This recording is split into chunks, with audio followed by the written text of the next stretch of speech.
Yeah, just knock them all over, why don't I? Right onto a sharpening stone, because that's exactly what I needed to do, is have scratches on my aluminum zone. I'll tell you what, I am brilliant. Biggest rival? Shit, dude, how big is your channel? Gonna be honest, when I first started YouTube, I thought by the time I hit year one, I'd have like 10,000 subscribers, and boy, was I wrong.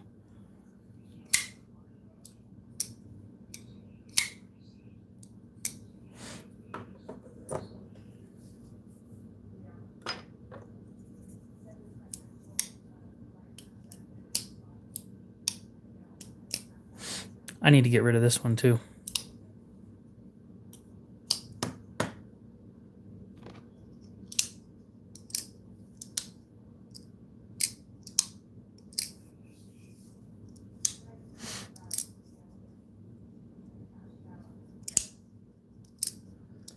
Wonder if I should start doing streams more often again. I need to have a setup specifically for streaming, so maybe I'll get another phone just for streaming.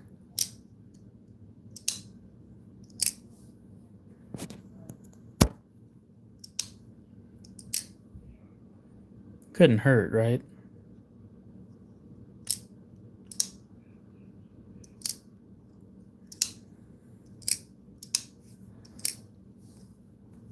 Yeah, I'm on year 4. And I'm at 30, almost 32? 3,200?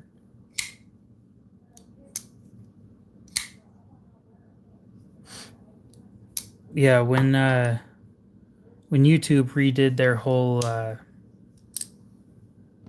algorithm, it cut me out.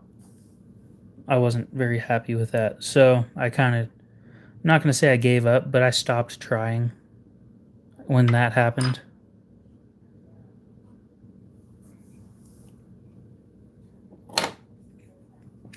Ground Fog, what's up? Hence why you don't see any videos from me anymore. I haven't done a long form video in 10 months. My last long form video was on this knife.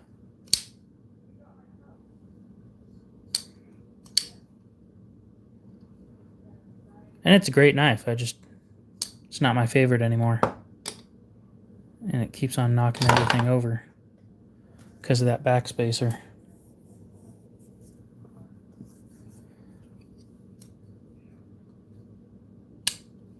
But yeah, I stopped trying when I got demonetized. But, well, it was really before that. It was when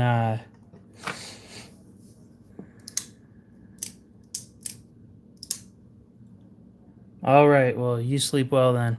If you do want that baby banter, I'm gonna need payment sometime in the next week because I can't be holding on to these things forever. One of the other guys I did a deal with, I've had his knives without payment for, how long ago was that? Since October.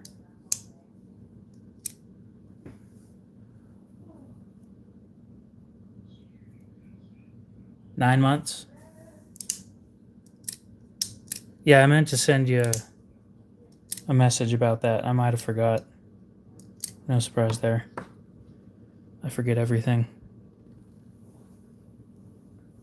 Oh, it sounds like the other guy doesn't want that dividend, so might be selling that to somebody else as well.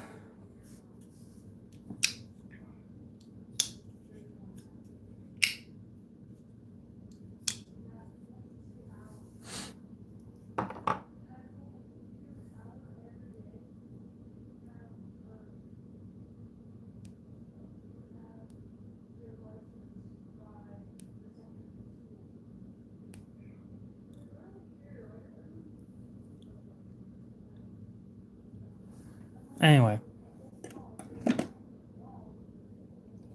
I didn't realize that these were kind of hard to get.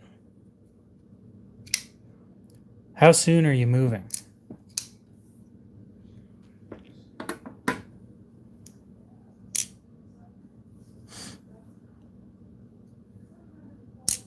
I didn't realize that half of the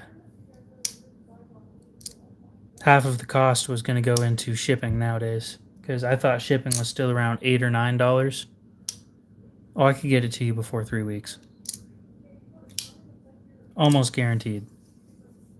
Usually takes about 4 days to get anywhere in the US from where I'm at. Longest it's ever taken was 5. But if you want to wait until after you move, we can do that.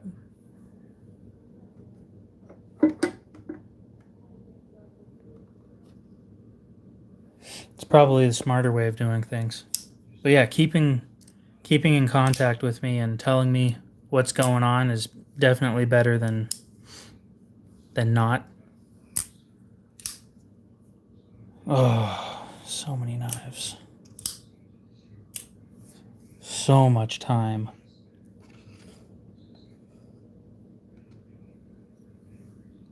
Yeah, sure. It's just sitting here. I mean, it's got nothing going on. You're lucky, because this one actually has a decent heat treat compared to my first one. My first one had a garbage heat treat.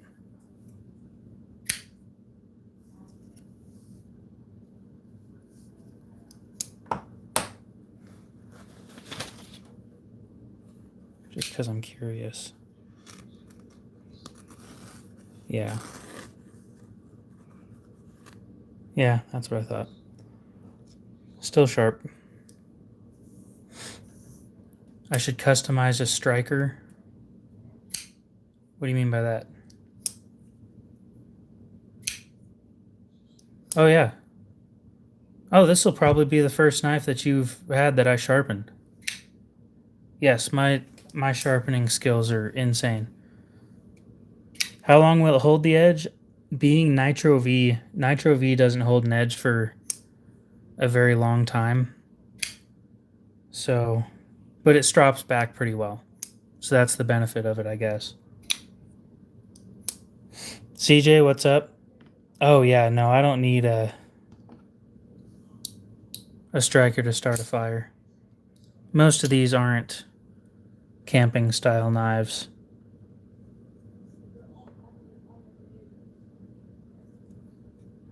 And actually, the one I tend to carry the most recently has been this one. Yep, we'll see you later. You have a good one. KC3, what's up? This one has a sharp. It's over 90 degrees on this because it's a full flat grind. And this thing will strike just fine. As for if you mean adding a ferro rod, I'm definitely not doing that. Yeah, I didn't realize that these were selling on the secondary for like $100. That's just wild to me because it's D2 and aluminum. It's not overly special. Oh yeah, and Nkosi has a cutout on the blade. Let me go grab my Nkosi real quick. This thing's gonna fall over again. I already know it.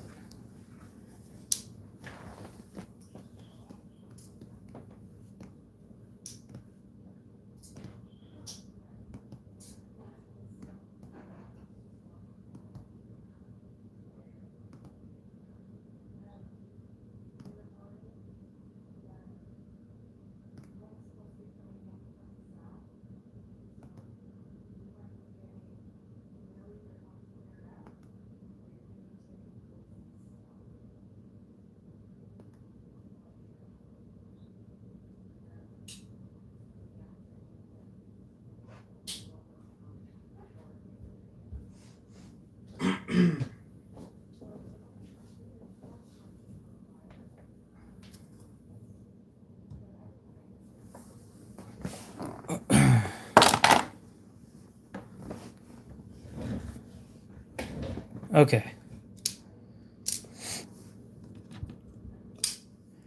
I think mine's rounded off up there. But this section right here,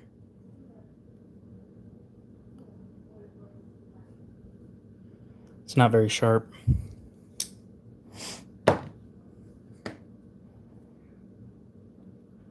This one's rounded too. Wonder why they do that.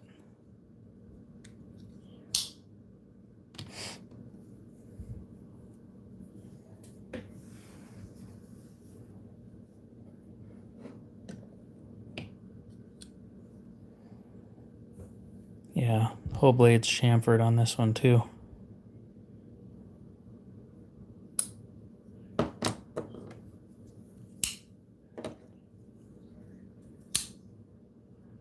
This is easily one of the best knives on the market for the price, though.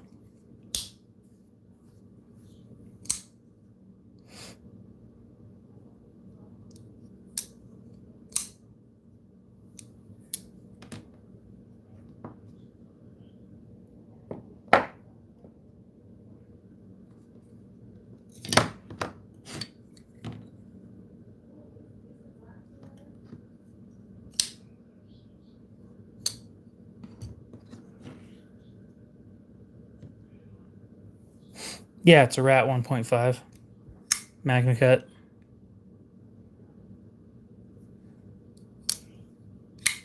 It's really hard to beat for the price. I found an interesting thing in some testing that I did with it. I didn't realize that edge retention doesn't really matter when it comes to carving. If you've ever been carving with a knife,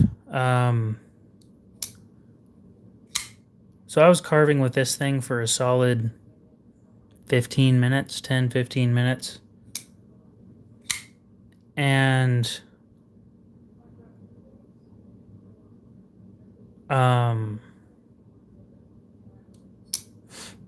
it was still shaving sharp when I was done. I could easily shave with it. One pass took everything with it. And I found that interesting because when you do cardboard, the edge retention drops immediately. And I would have thought that carving wood would have been harder on a knife than cutting cardboard, but apparently not when it comes to edge retention specifically. Toughness, that's a different story, but edge retention, it turns out that, yeah. Who would have guessed? Wouldn't have been me.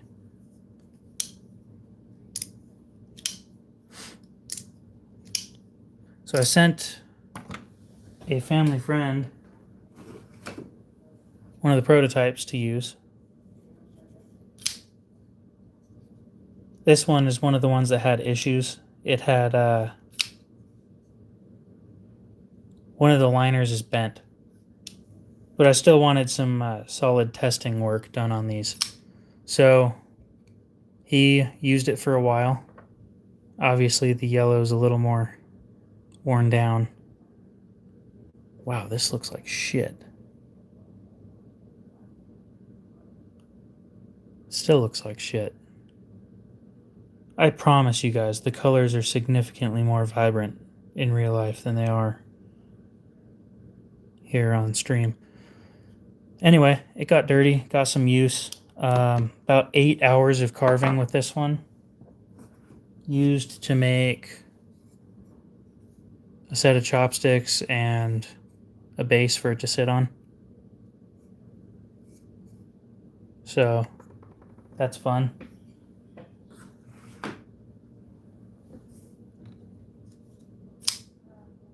You can tell a difference. I mean, it's just in person, these are a lot more vibrant yellow than they are on stream. They look like shit. I promise you they look better in person.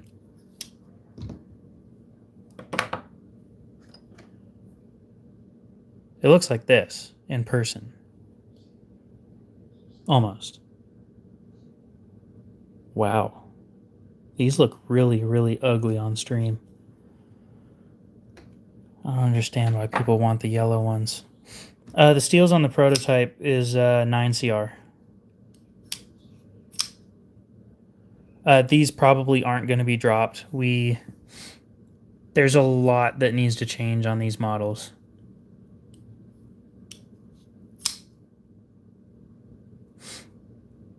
I'm pleased with how the quality of the knife is, how it turned out.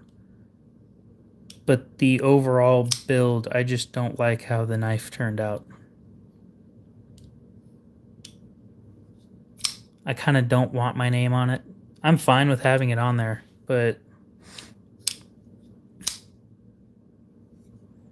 the OEM on this one was going to be a collaboration between Knives I Guess and Jin Knives, Jin Knife Kits, and they're the ones who came up with the Ranger here,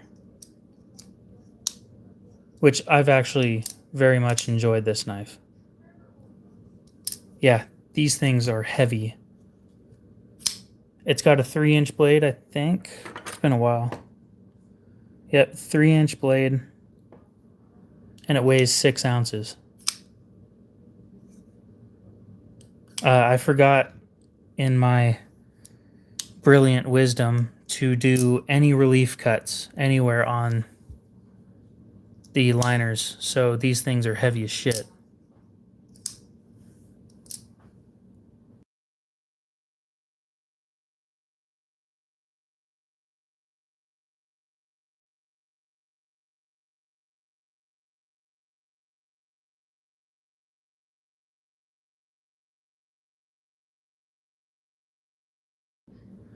I figured it'd be a good skinning knife.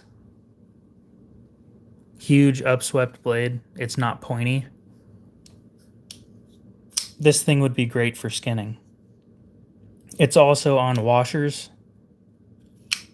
So, you know, you get any...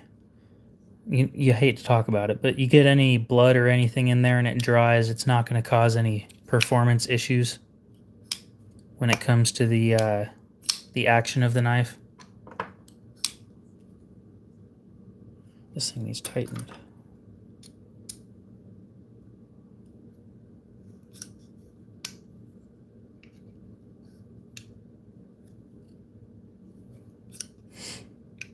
Anyway, I wanted this to be bomb-proof, basically. That there's no way that you could break one of these. And I have not, but I could just drop by the Chris Reeve shop and have them replace them for $30 and just get silver ones instead. I don't know, on expensive things, I don't tend to mess with stuff like that.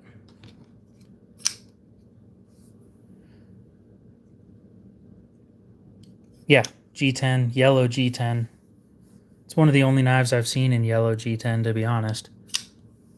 But the initial offering was going to be in black, red, and blue, if I'm not mistaken. And possibly micarta if we wanted to lose a little bit of money, which was fine.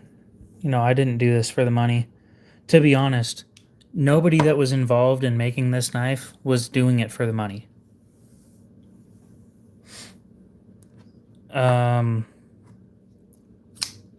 Knives, I guess, wanted 25%, and he wanted me to have 25%, and they get 50%. In reality, I was kind of okay with like 5%, which ended up being like $1 a person, and then they get the rest. I really didn't do it for the money. I did it because it was an interesting thing to try out. Overall, though, the knives turned out well. They had 3 problem knives. One of them is unable to be fixed. But a lot of them ended up like this one, which this one had an issue. But this one is just buttery.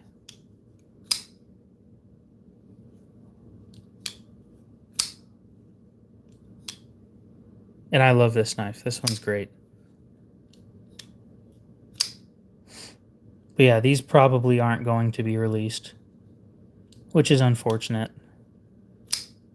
Also, the billboarding of the word prototype kind of pissed me off, but that was up to him.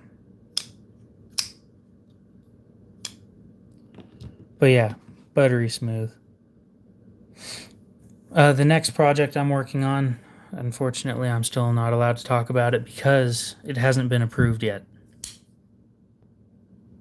I keep on talking more about it, which is funny.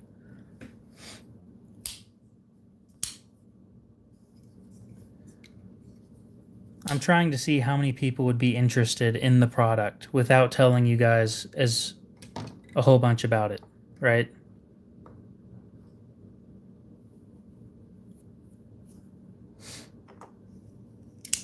Because if I can get a gauge on how many people would be interested in the product, then I can pitch it to them with numbers. And numbers is what companies care about.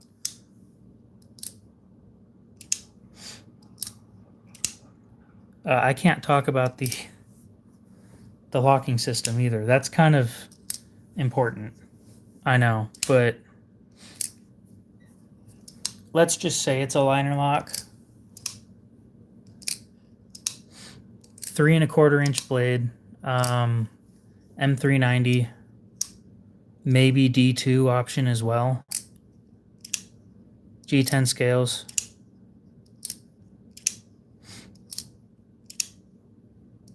Minimum of 5 separate confirmed ways of opening it.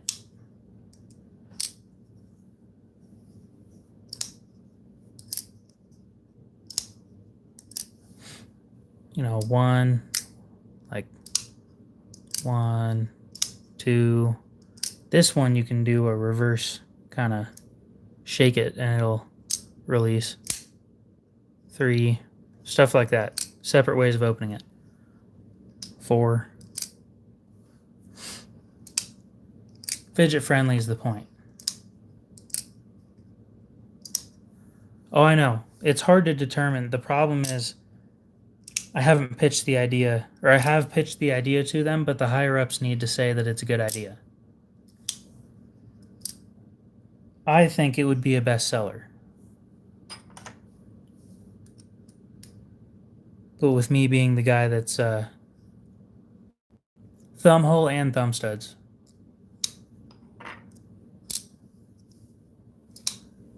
And by that, give me a sec, I'll show you what I mean.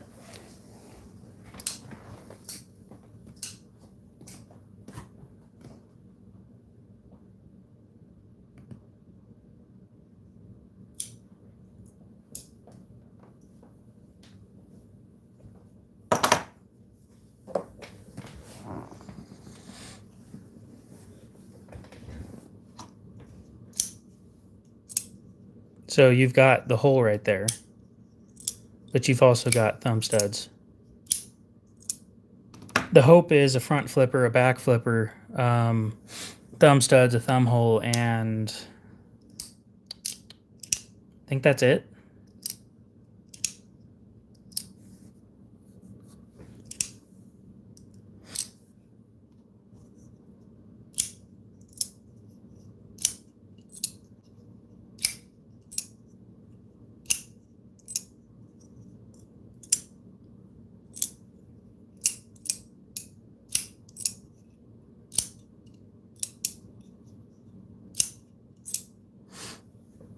Anyway, fidget friendly. That's the whole idea behind it. Of course, I want a quality blade steel because it's not just a toy.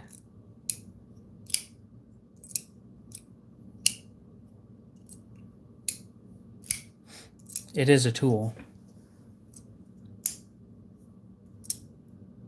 Being fidget friendly is just a big part of it.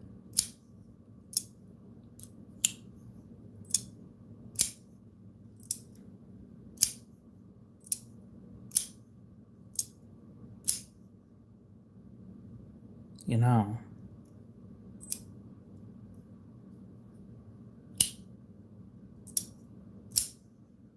Yeah, 3¼ inch.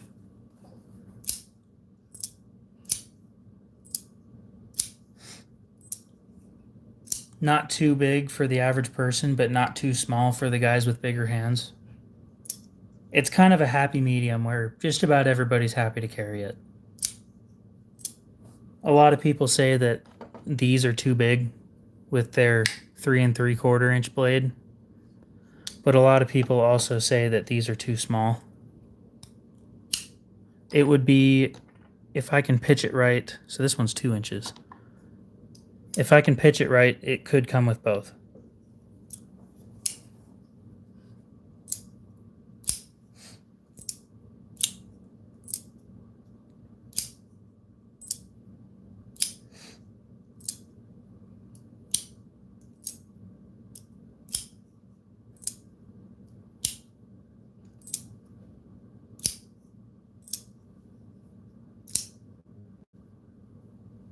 I can give you a hopeful price range. I can't give you an expected price range.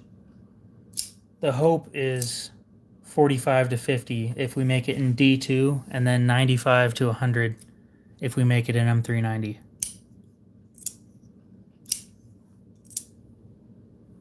Possibly both versions. Maybe do like a proof of concept in D2.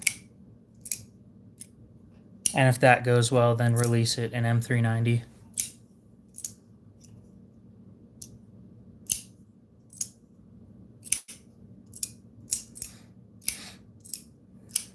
Proposed heat treat would be on D2 61 plus or minus 1. And M390 would be 62 plus or minus 1. This is proposed. It's not guaranteed. Again, it's up to the company on what they're going to do. Although if I'm going to have my name on it, I want it going my way.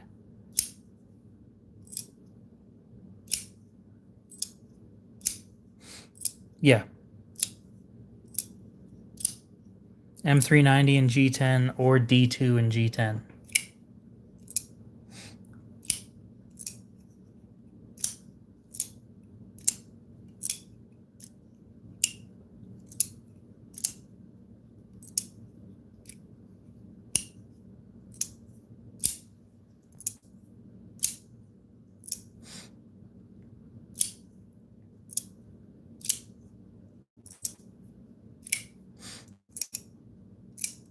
I think a lot of people would like to buy that.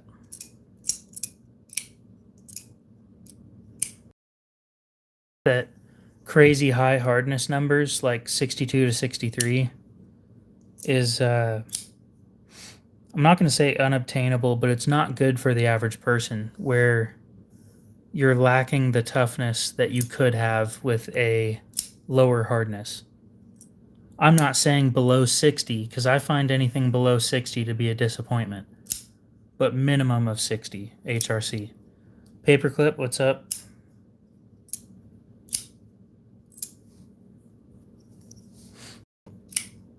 Because they aren't just numbers, it is a performance metric. It's extremely important that you get that right.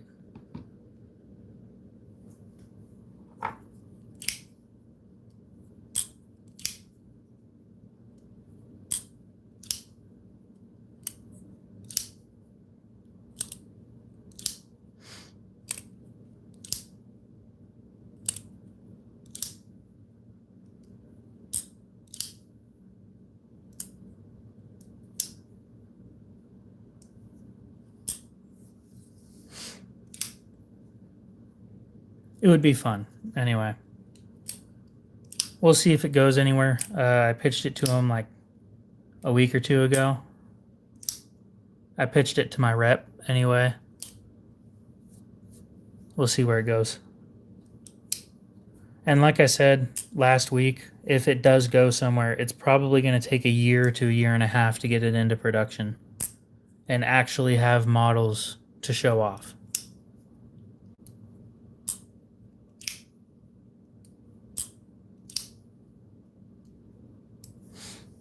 It's going to be a while. Unfortunately, production takes time. And considering these prototypes took 2 years, yeah, it would be made by Jin Knife Kits, by the same guys who came out with this prototype. The same guys who made these.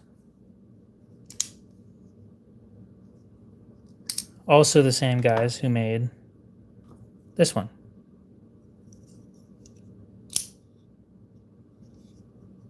So they know a thing or two about fidget-friendly knives.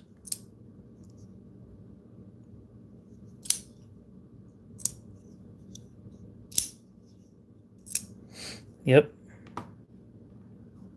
Production takes a long time.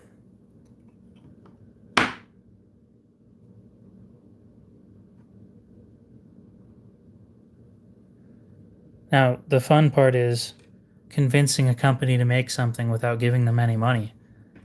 That took a while. Unfortunately, it didn't go anywhere so far, considering it's shelved, but we'll see. I'm hoping to move forward on that next project though, because that next project depends on the favor. But yeah, these are fun to play with.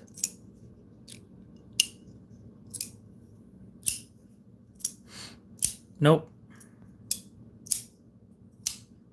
Never even tried.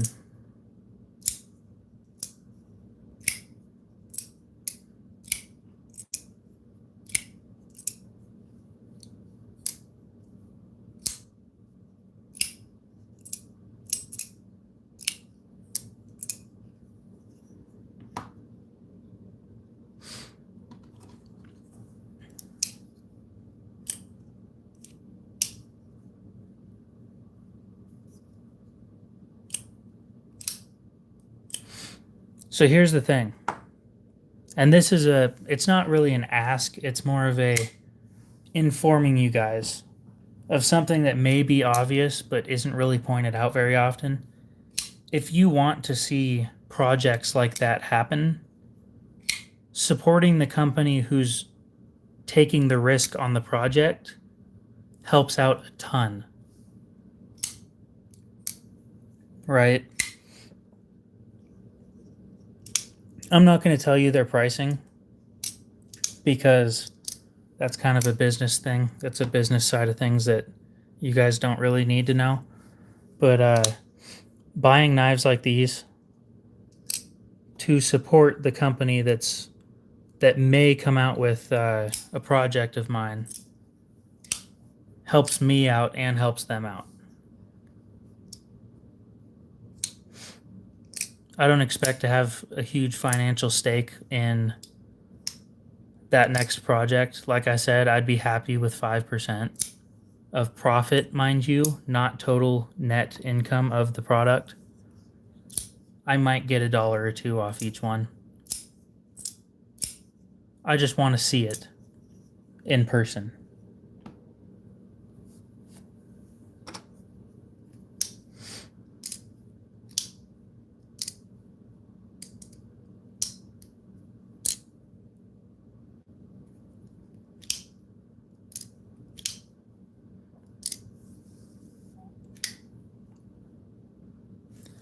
If this wasn't gifted to me, I would sell it.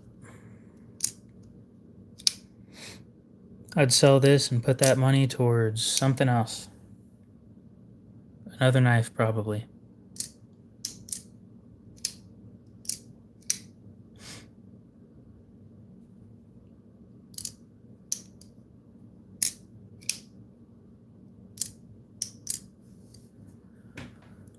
We did talk about flirting with titanium, though.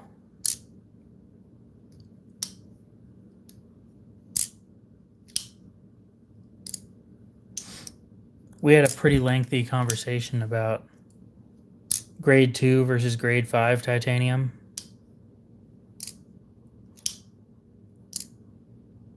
Where I was talking about doing a KO edition of one of the knives that they already make. And the pitch was this in M42 high-speed steel and grade 2 titanium scales. The problem that we're running into with that is they don't want to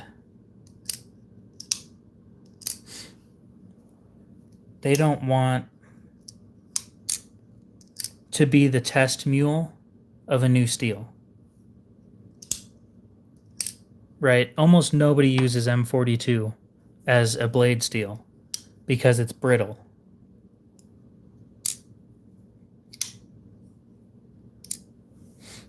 Oh, I'm keeping it because I tend to keep my gifts. That's the thing, right? I don't feel comfortable selling them. And it's how I get interesting things, too. But being that I just saw one being sold for $100. Oh, I get it. It's just how I do things.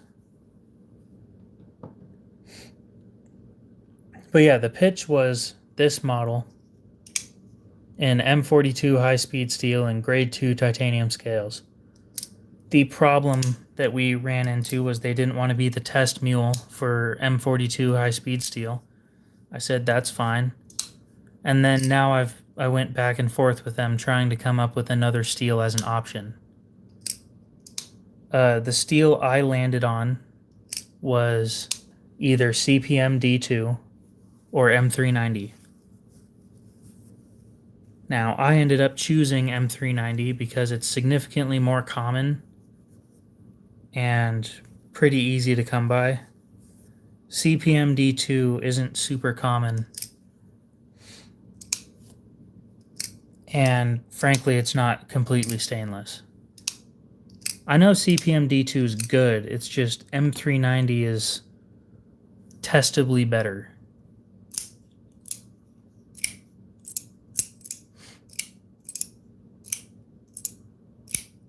Then we run the question, how much is this model going to cost? Because this base model right here in D2 is $35. Are people willing to spend $80, $90 on this? And we're not sure about that, so... And because I can't make guarantees, we haven't moved forward on that.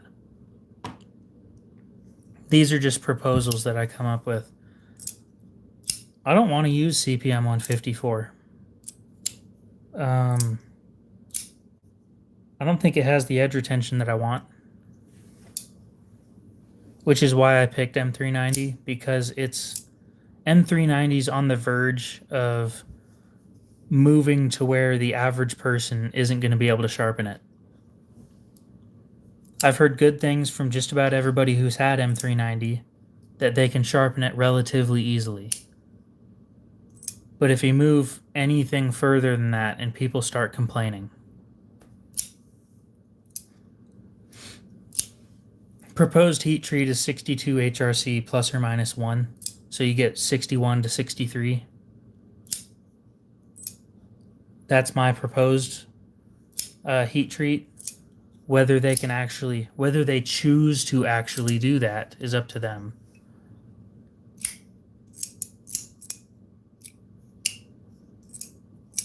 I do have to tell them, though, that yes, I want my name on it, but I want my specifications on how things are done. And pitching that to a company without paying them is hard to do.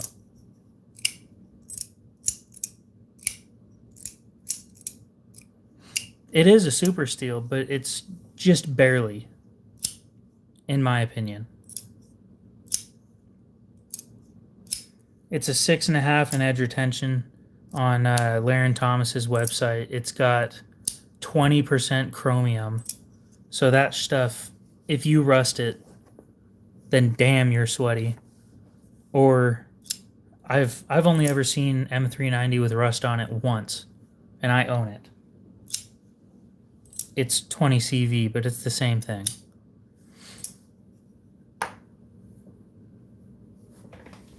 Speaking of, I can show you guys that. M398 is not easy to sharpen, though. It's got really high edge retention, but it's brittle, and it's hard to sharpen.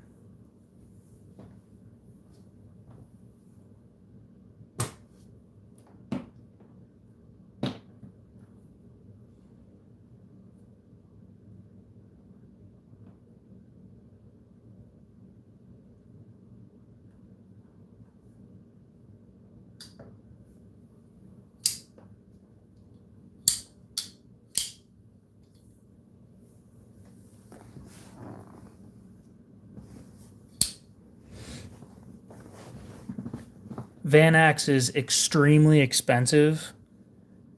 I talked to somebody about that a while back. Vanax is prohibitively expensive when all you're getting really is the extremely stainless side of things, and that's about it. 15V, 10V isn't easy enough to sharpen. Like I said, I went through just about every steel I could find on Laren Thomas's website, and the one that I landed on was M390. I know you guys wish that I could go with something with higher edge retention, but if I do, it's going to be harder to sharpen. I need something that the average person, you got to keep in mind, this is being sold on Amazon. The average person has to be able to sharpen this. It also has to hold an edge.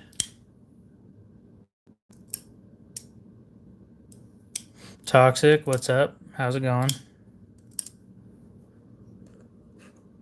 So that's why I landed on M390 over that, like MagnaCut and stuff like that.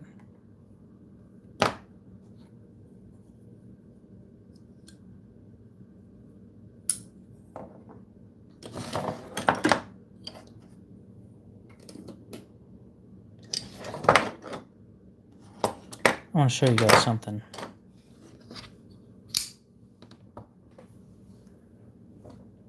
Let's look at rust on M390.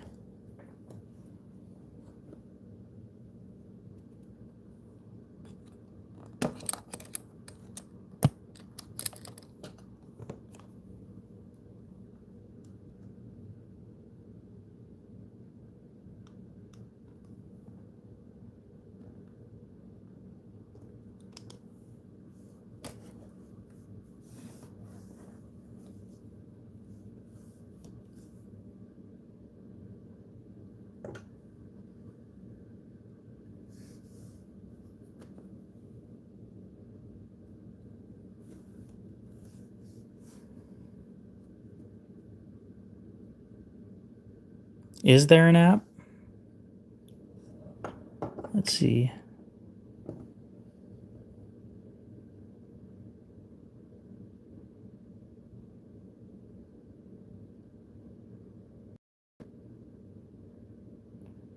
Rust, right there.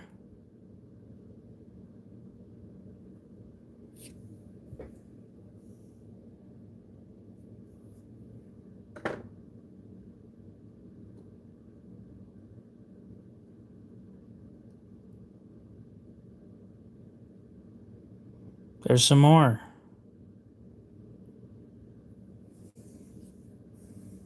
Rust on M390. No, you can barely notice it. I mean, if I pulled this away, you can see it right there. Right over in this area. But when you're looking at it in average lighting, you can't notice it.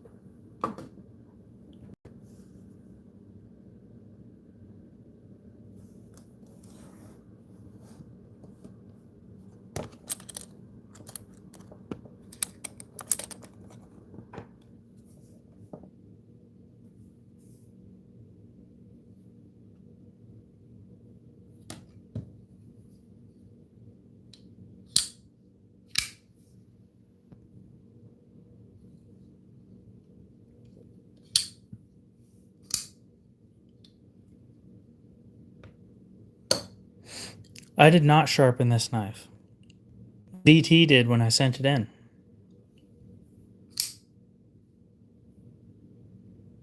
And I'm kind of thankful that they did, because I was not looking forward to a 2-hour session on my 120 grit stone. This thing was mangled when I got it.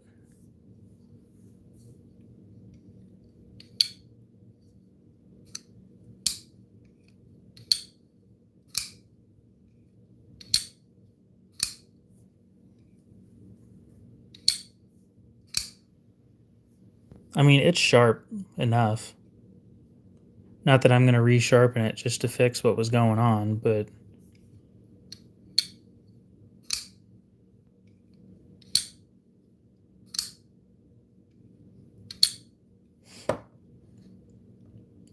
It is one of 3 pieces in my collection in M390 technically, but because it's considered, or it's called 20CV, so it's made by Crucible.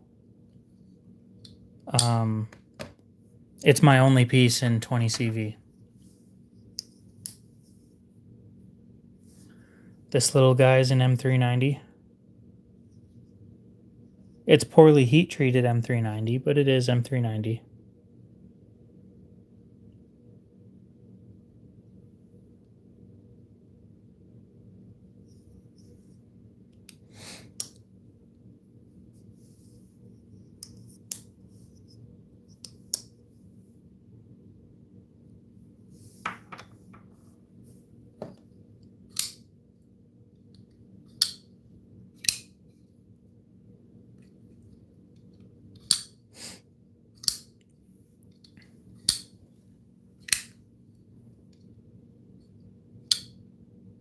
Did I get bit by this one again? No? Okay.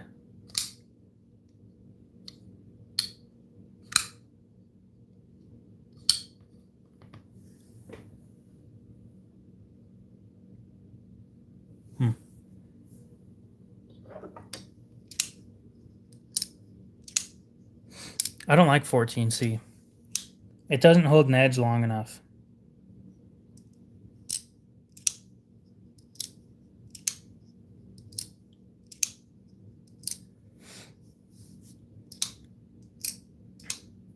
That's honestly why I'm pitching D2 instead. Also, I don't know if you guys have noticed. So this model in D2 right here is $35. I actually had a say in the pricing on these, by the way, which badass for them to actually hear me out. So these being $35 was my idea, and I said that the 14C models should be about 40. The problem is they told me that 14C costs about twice as much as D2. So these ended up being priced at around 62, I think, in 14C. These are regular D2.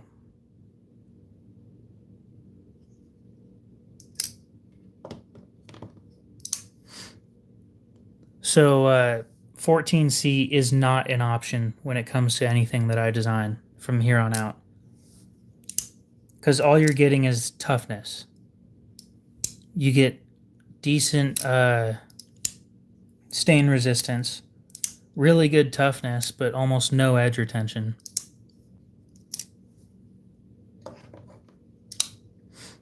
So I'm just going to stick with D2.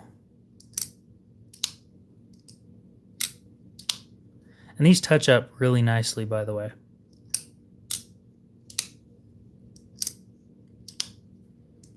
Anyway. So tonight I'll pitch the idea of, if they would like to, we'll release that model in D2. Do you guys think $45 for a knife in D2 is fair? 45 to 50. Seems to be a pretty common price. There's stuff that costs less than that, but oh yeah, I'm getting one person saying yeah.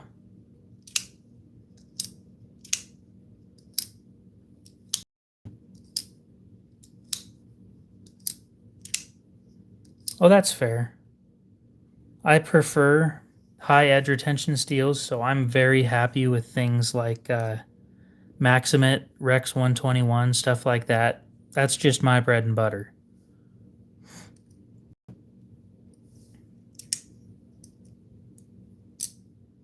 It's 62.63, but yeah. And I think I've seen one of them going above 63, which has me concerned about toughness. Hunter, what's up?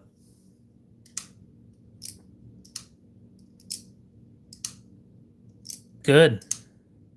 It's about damn time. You took forever to start walking.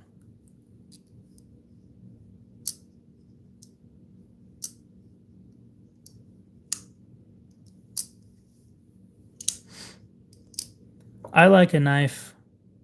In all honesty, I like two separate types of knives. One, an edge that'll last forever. One that there's just about nothing you can do that would make that thing go dull. And two is behemoths like this that you can't break. Right? Things that I can treat like shit and it's not going to matter. I mean, this one doesn't really fall in that category because it's a little bit thinner of blade stock, but these three right here are beaters.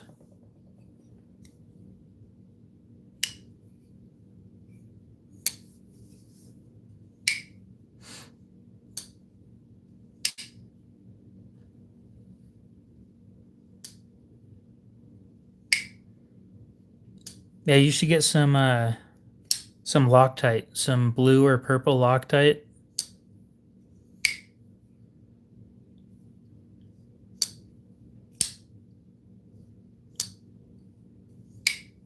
That'll help with that. To be honest, my my Sebenza screw started backing out multiple times a while back, and I don't want to use the Loctite that they come with because, as stupid as it sounds, I think that it adds value to the knife when I resell it.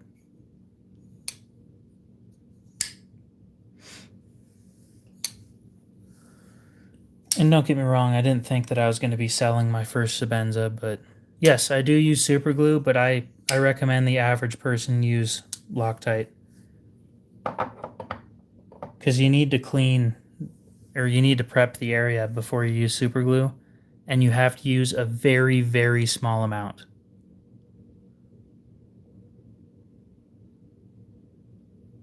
There we go.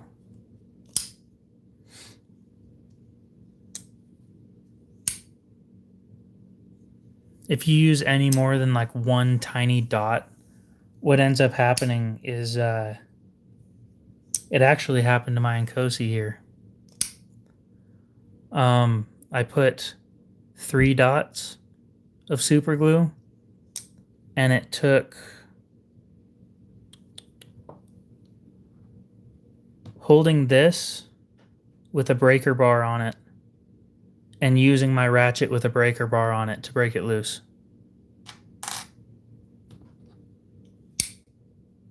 There was no way that this thing was going to come apart.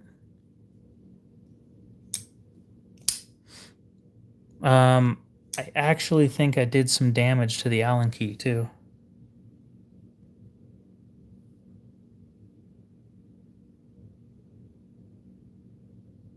Yeah, I rounded over a little bit. You're not going to really notice it, but oh yeah, you can see the discoloration.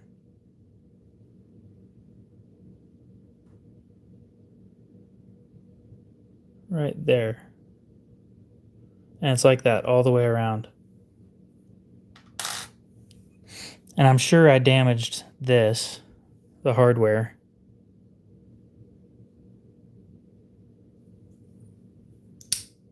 But yeah, I don't recommend using a ton of super glue. Yep, we'll see you later. You have a good one.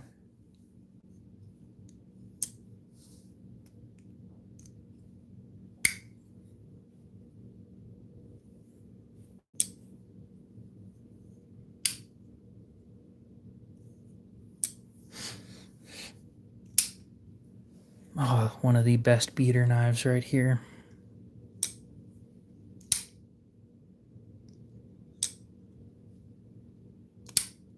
I treat this thing like garbage. I genuinely dig weeds out of the ground with this thing. I just jam it into the dirt. I don't care. And it does everything that I need it to do. This one I haven't used for much yet. I carry it, but what ends up happening is The amount of lock bar tension that this thing has, it's forcing it itself further over the older it gets. I think if I get a new blade, it'll fix that. But there are two separate occasions where I've pulled a muscle in my thumb. I felt not a huge pop, but like something go on right here. And I felt it all the way up my arm by pushing that over. It's the only knife that I've had do that to me.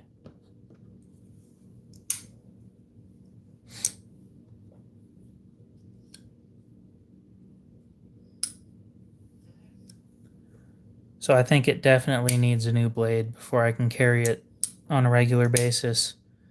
And even then, since I'm planning on getting a Hinderer at some point, I might not even carry it.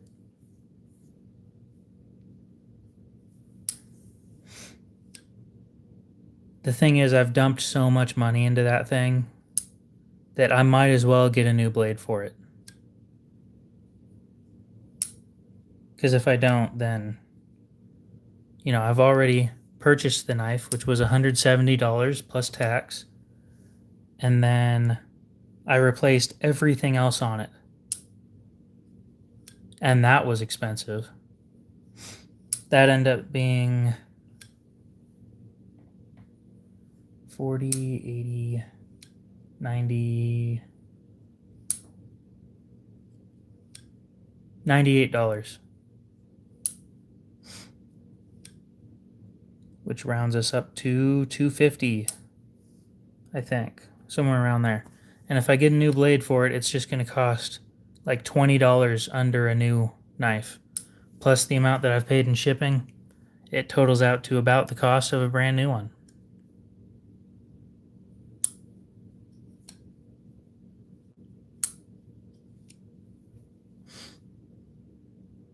How fun.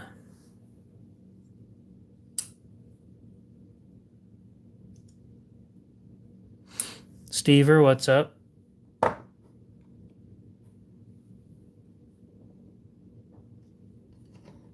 Kind of just talking about how I'm broke, as per usual. I didn't carry my Nkosi today. Rat 1.5 in MagnaCut and the Jin Ranger in D2.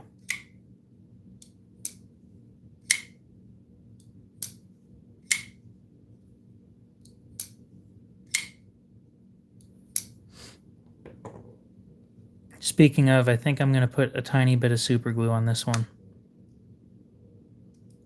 It has started backing itself out lately. Today, specifically.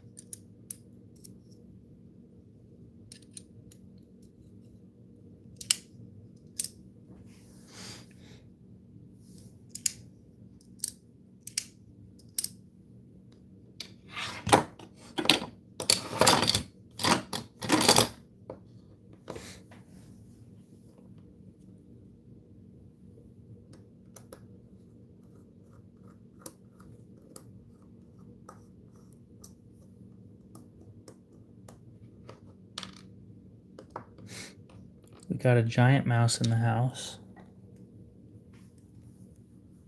My cat got a rat the other day.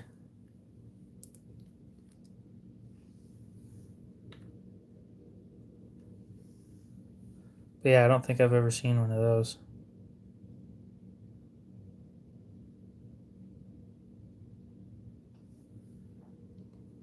I've been pretty impressed with the Giant Mouse Ace series knives, though. So, it's probably a solid knife.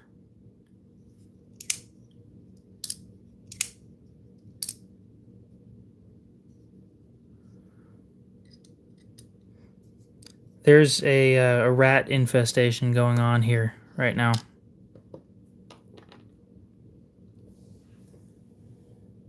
It's been going on for about the last year or so.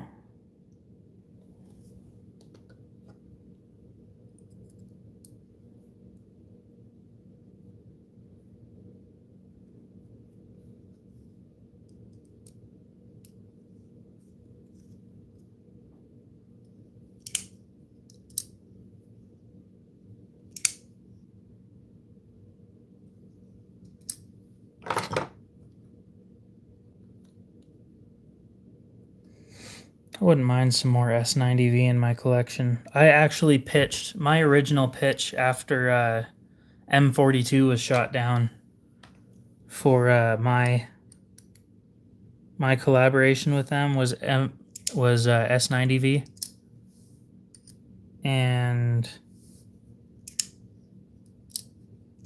they told me that S90V is too hard for the average person to sharpen, and I thought about it and I agreed, even though it's really not that hard to sharpen.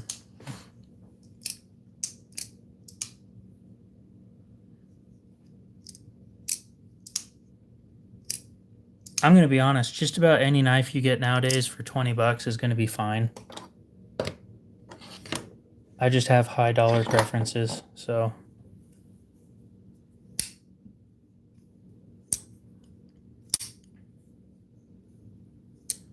Well, that's the thing. S90V has such high edge retention that apparently it's really hard to sharpen. I've never noticed an issue with it, but apparently there is an issue with it.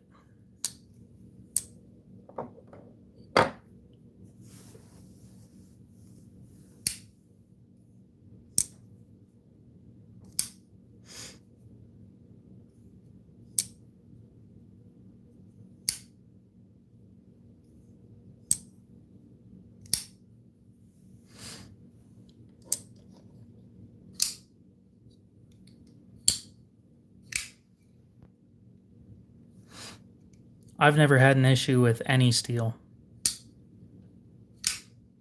The hardest blade material that I've ever sharpened, both figuratively and physically, was tungsten carbide. And I still have that knife. And I'm still trying to sell it. But it's one of these.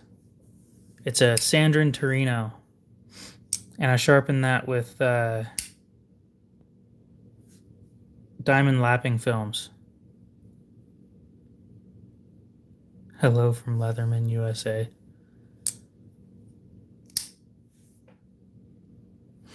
I have Rex 121. I've never carried it.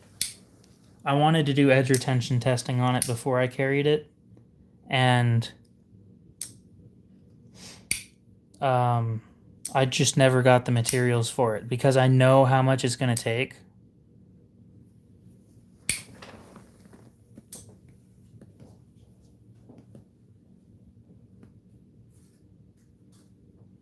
It's going to take enough cardboard to completely fill a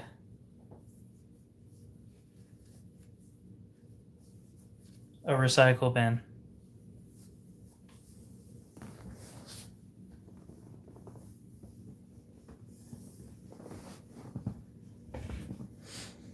And that's a lot of cardboard to get my hands on.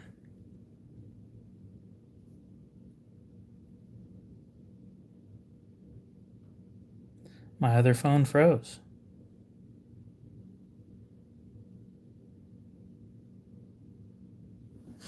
S45 VN's a good steel.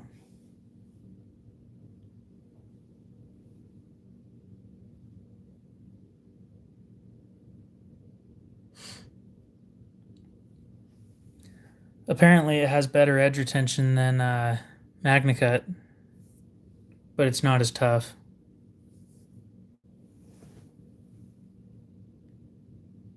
The fun trade-offs.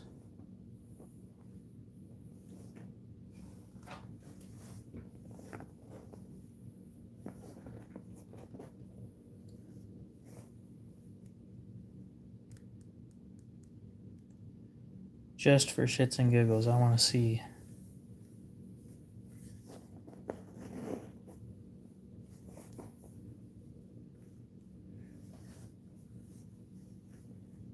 Yeah, I figured.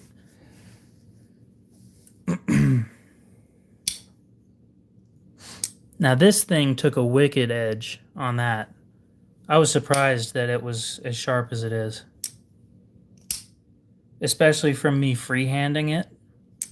I freehand sharpened tungsten carbide. It is shaving sharp. Honestly, I haven't touched it in a while. Is it paper towel sharp? When I sharpened this one, I had just started getting into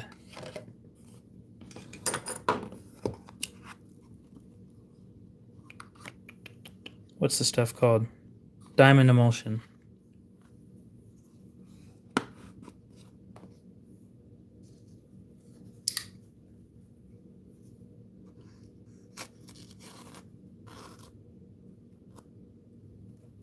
It's not as sharp as I get them nowadays, but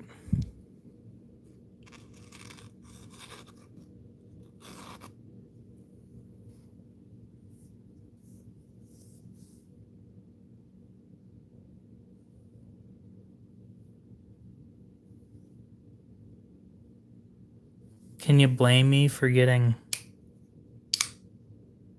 tungsten carbide that sharp by hand? Shit, when you send it into them, it's $45 to get these things sharpened, and they only sharpen one side. I talked to their US rep.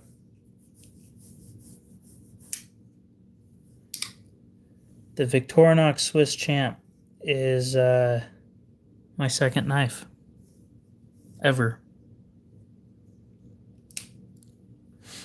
A family friend gave it to me after I broke my first knife.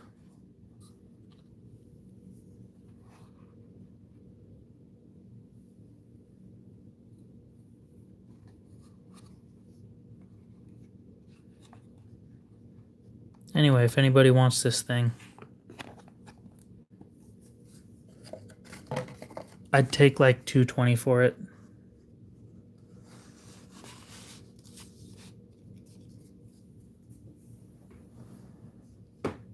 That's a wicked good price for that thing, by the way. Last I checked, for some stupid reason, they were selling for over MSRP on eBay.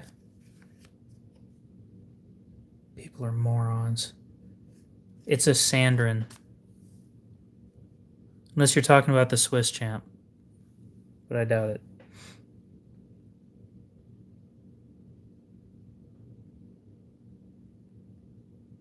I'm curious how much they sell for now, because look at this shit. Plus $999 in delivery. Fuck you. Yeah, that's not a Sandrin. What, there's only 2 Sandrin models? Yeah, it's a Sandrin Torino. 100? Damn, somebody got lucky. And there's mine that sold for $420. $100. That is wild. Yeah, I'd never sell it for that much. I got it for $300 new.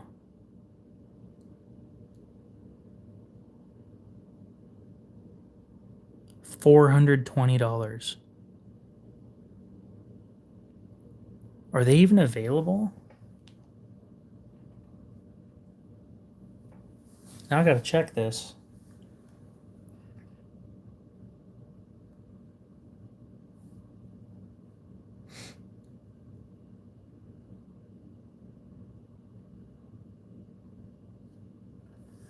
Sandrin knives.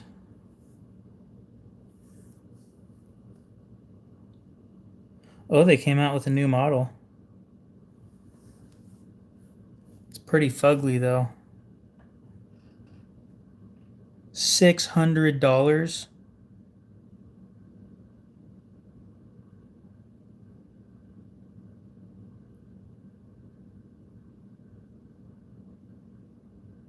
$600 for a crossbar lock. Damn. It's been a long time since I've checked prices on these things.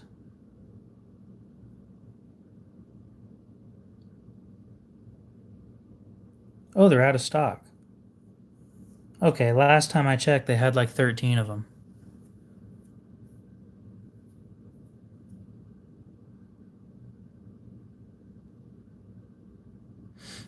For anybody curious, the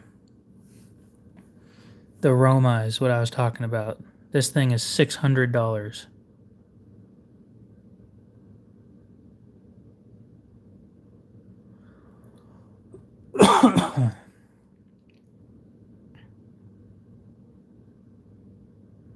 Why would you even coat it?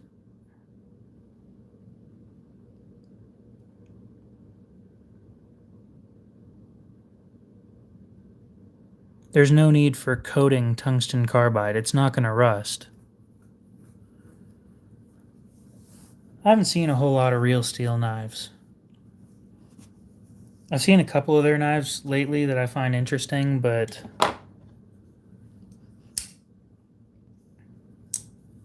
I can afford them. I just don't want them. Like, I wanted it because it was interesting.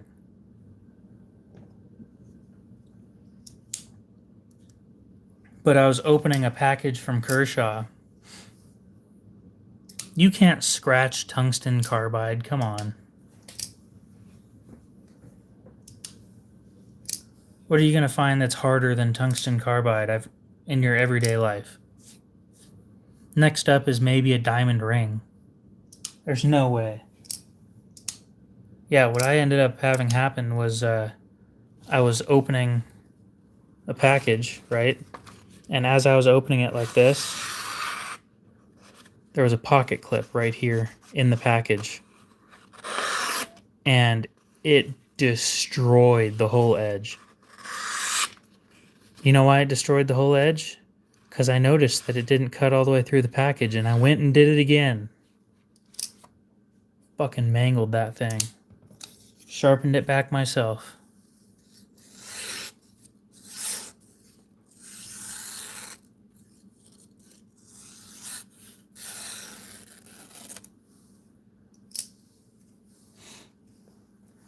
Well, I know for a fact that tungsten carbide is harder than glass.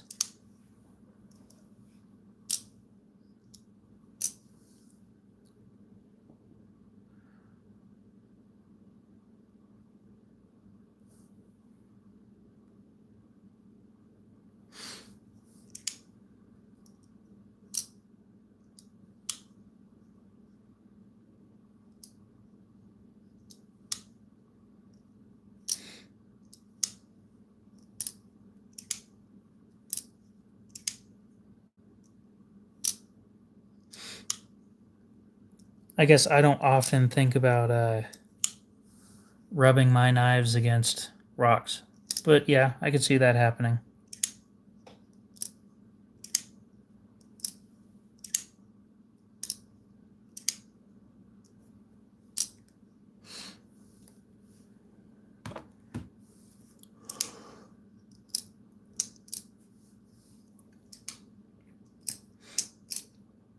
I'm just thinking of what are you going to be using or cutting with your knife every day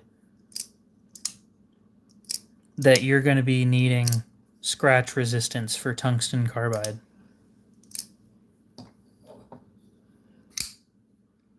I did some funny stuff with that knife. I've told this story before. I went to a steakhouse, and that's what I was carrying that week to do a review on it. And in that steakhouse, I ordered a steak. What a shocker, right? So I ordered a steak, and the serrated knife that they gave me is just this cheap piece of shit. And I'm like, I'll just pull out this $300 knife that I just bought and use that.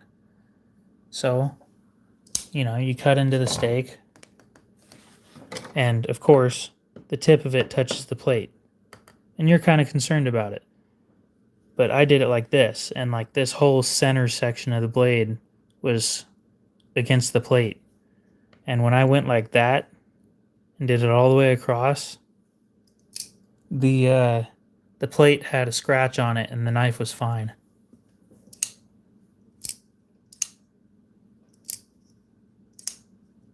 That is the single hardest knife material I've ever used. It was entertaining.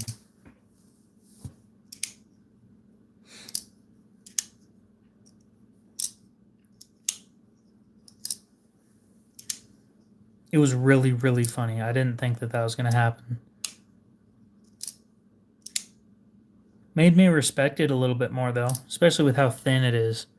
When you compare that knife to just about any other blade, it's almost half as thick.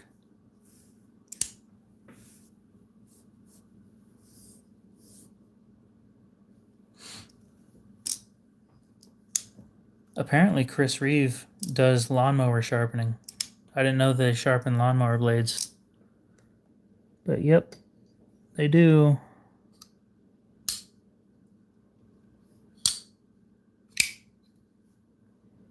$10.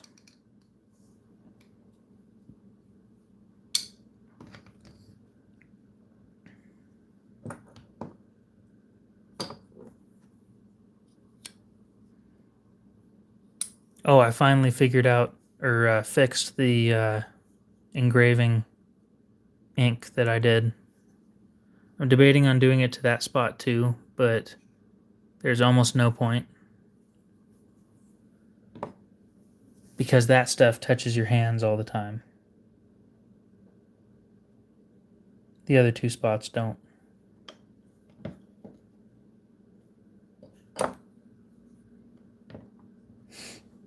I've been looking into the Terravantium blades from Terrain 365. It's a lot of money for me to drop on another interesting blade material.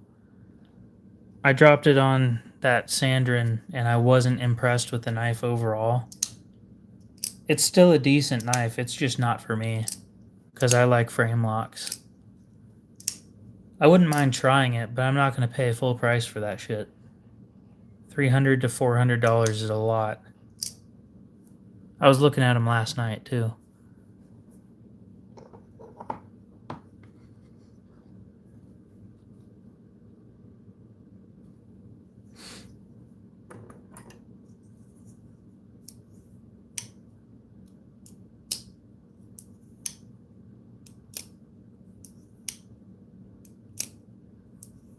We're going to take my bug out apart.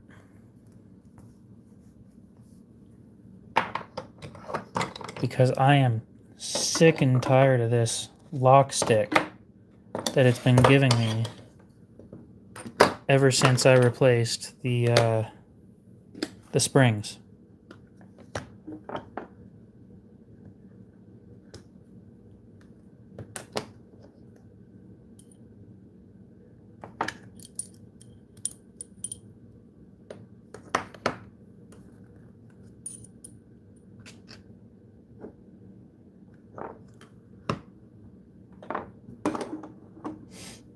If I could own any make, you mean from any company? For free or just in general?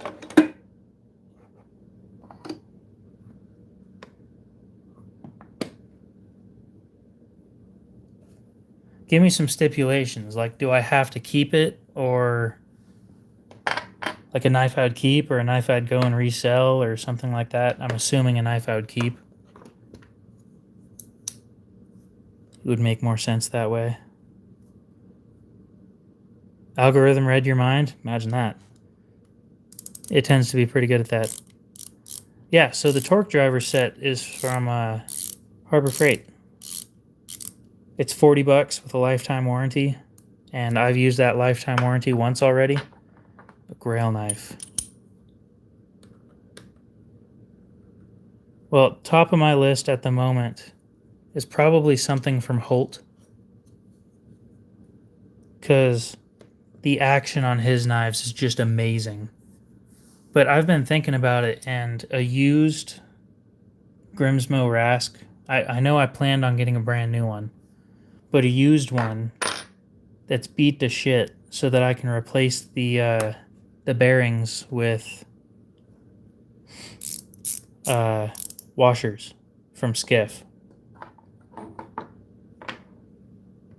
They are very expensive. Holt knives are really expensive too. They run about the same as a Grimsmo. Oh, look at those giant washers on this thing. Yeah, It's an Icon set. I've stripped the T6 twice. You just bring it back and say that you stripped one of the pieces, and then they tell you to go grab another one. And then they sign it out, and then you leave with your brand new one. I think Holts are about 1,012 maybe.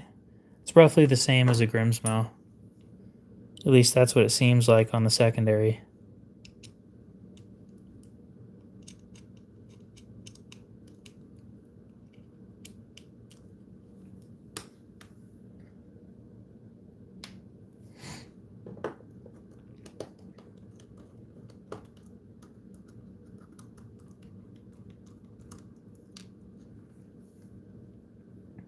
Good brand for what? If you're talking one that's going to last you forever, supposedly the WIHA bits are pretty good. WIHA. If you're talking about one with a killer warranty, I'm going to go with Icon. Or even the Pittsburgh ones. These ones have a lifetime warranty and they're $10. Maybe 11 now. Price might have changed. I like his stuff specifically because of that, the lock. But it's too much for what he's making. I don't exactly like the designs. Alright, you stupid piece of shit Benchmade.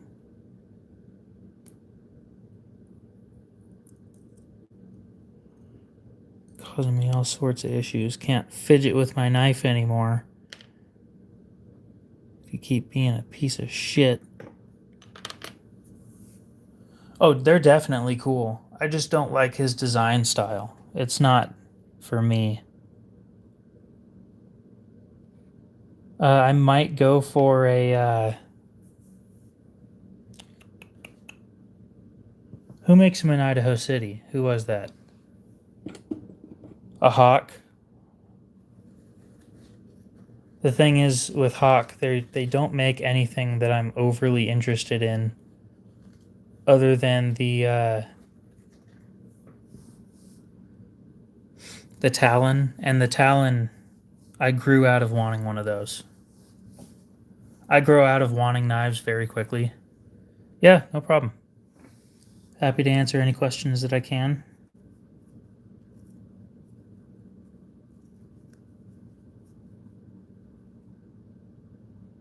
Who makes the best knives now? What's your price range? Or are you just talking about in general? Because it also depends on what you mean by the best. The best could be highest quality materials. The best could also be most art based. You know, some people make art knives that aren't meant to be used. Some of them sell for upwards of $30,000.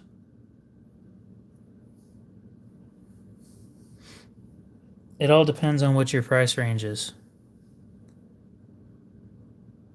Average everyday carry.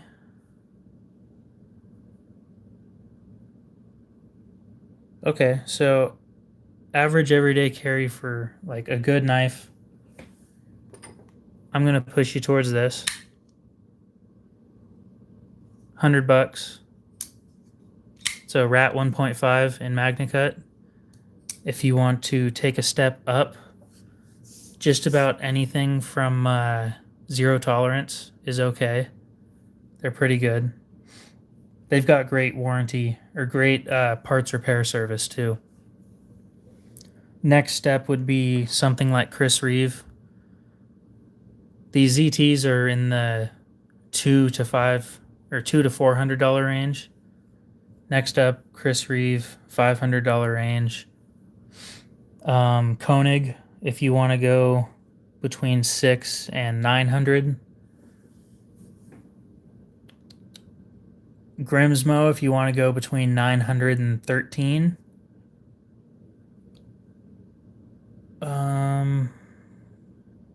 I can't think of anything 13 and up right now. 1,300's a lot of money to drop when you've got 2 kids, though. So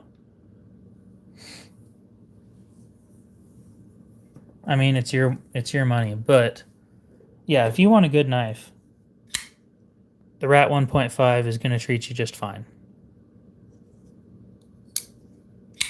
It also depends on your hand size. What size gloves do you wear?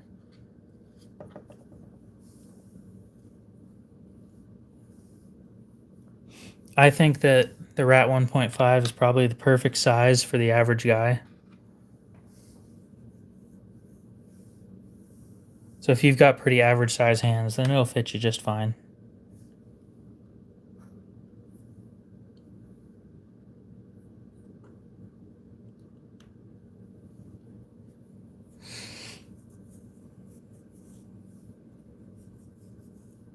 Like I personally, I wear a large size work glove, but my fingers don't go all the way to the ends of them. Mediums are usually too tight. Favorite blade length is between 3¼ and 4 inch. And this thing falls pretty squarely into that, if I'm not mistaken. Sitting there at just under 3¼ Oh, that's what fell.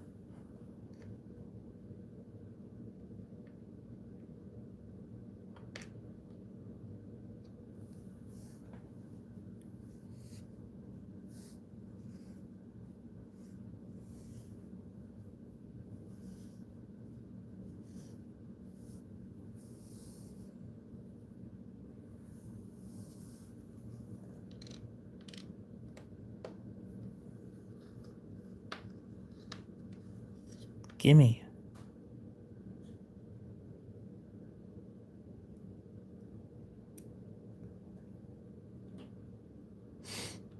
Now, one thing I did notice with my Rat 1.5 is that the detent on it sucked. It genuinely had not like terrible action, but pretty bad. And the cause of that was the lock bar was pushed really, really far. So the detent was really strong, and it kind of hurt my thumb to close it.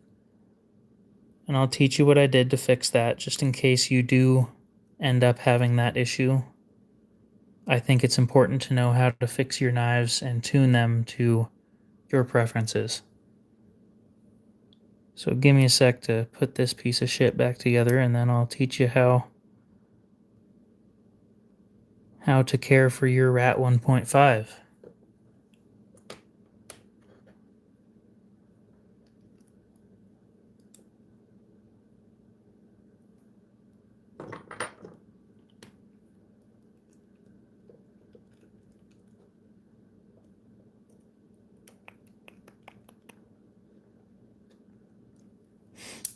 Oh, okay. No big deal. Yeah, ever since I got these new springs, this thing's been a piece of shit. Sucks, because those old springs were like old enough to be really worn in, and they were just dreamy. Then one of them broke, just as they're getting good. You know, why does shit have to work like that? Why? Why can't it just be, oh, this thing's a good knife, and it's gonna be a good knife? Instead, you gotta hit me with, oh, it's good. For now. Of course. I'm always taking shit apart.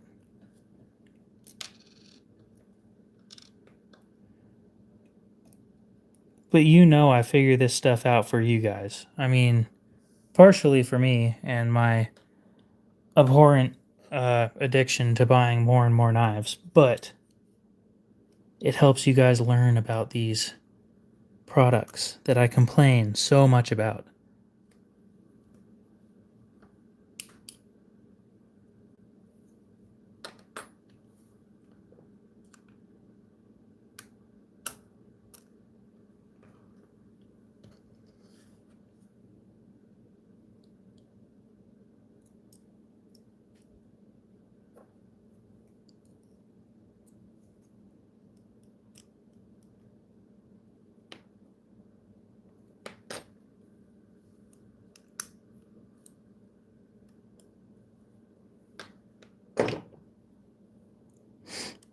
Doing this under the camera is a pain.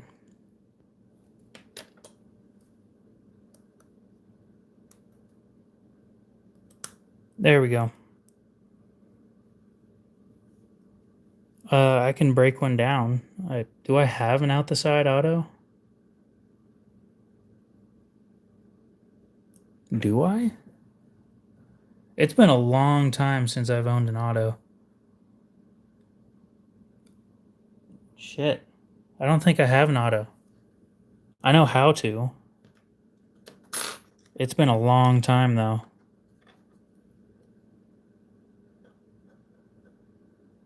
They're not hard, I promise. You just have to know that there's a spring in there.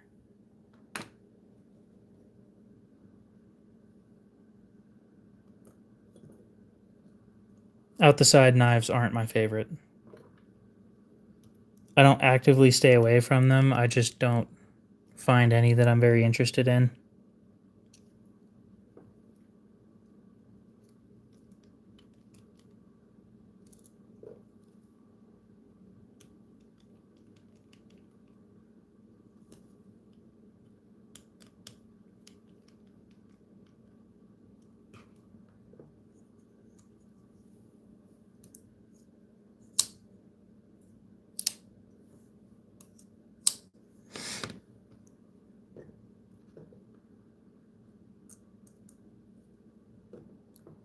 You like out the sides more than just a manual folding knife? God, it's a wonder why I talk to you.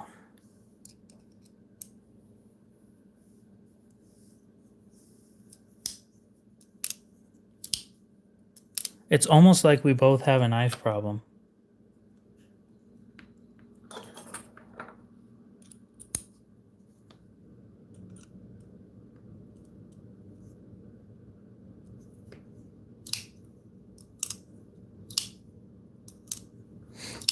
Oh, I know.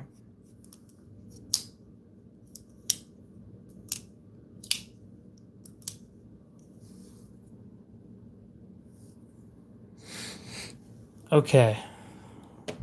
Right after this, we're going to take apart the Rat 1.5 and figure out... It's actually a lot better than it was. Apparently all that oil that I was jamming in there to make it smoother was not making it smoother. Shocker, right?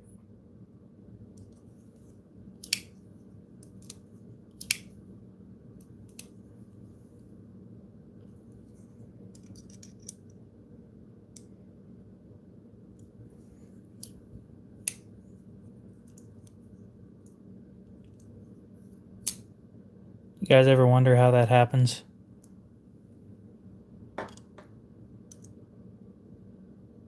The side-to-side play is what I'm fixing right now. There's minimal.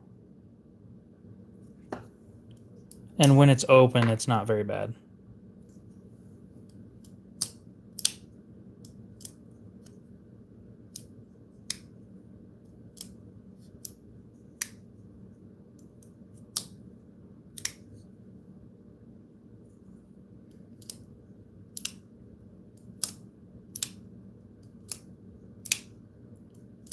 Well, there's no lock stick anymore. And that was the biggest issue I was having with this one. Fucking piece of shit.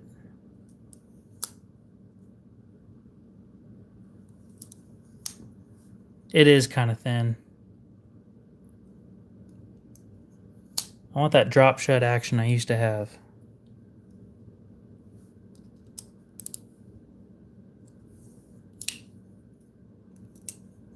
Close enough.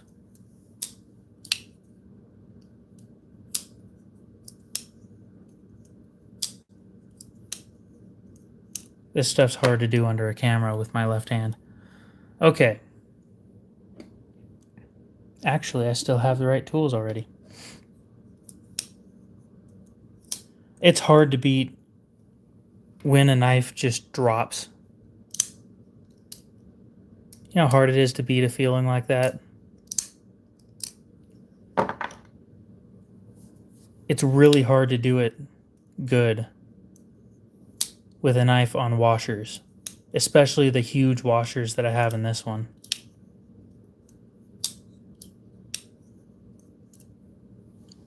Now this one, they pulled that off just fine.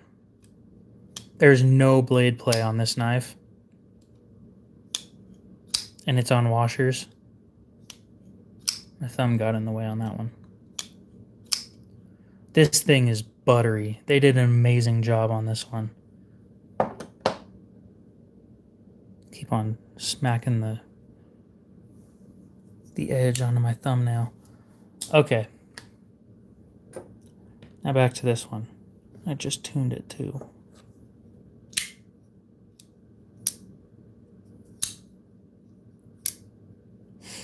Maybe I'll show you guys on another knife, because I just tuned that thing perfectly.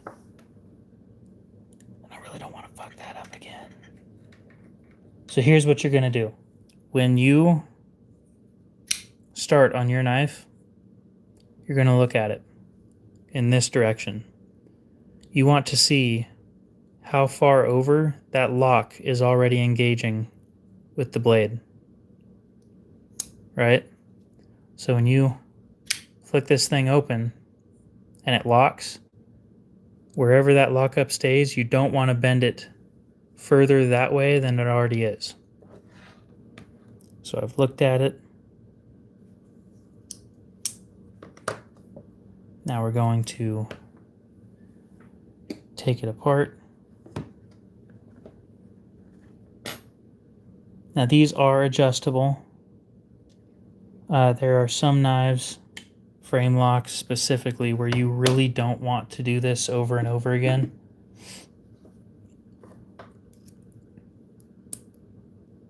Actually, I should probably do it on this.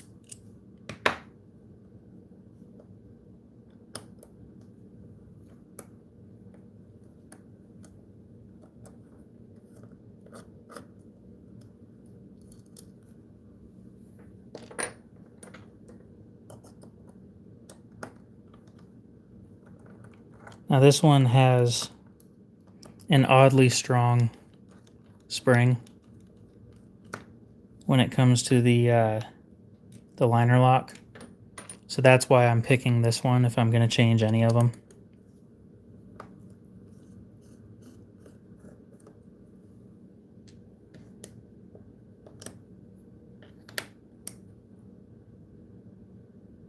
Okay. Stick this on. Open it.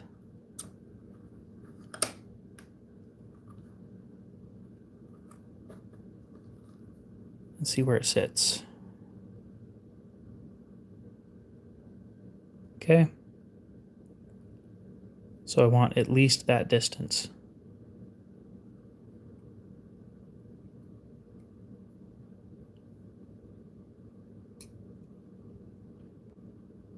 Yeah, I can't change much on this one. But basically what you do is you're going to hold it like this, and you're going to push over on this lock bar until it moves just perfect. Knife sharpening is more of its own thing.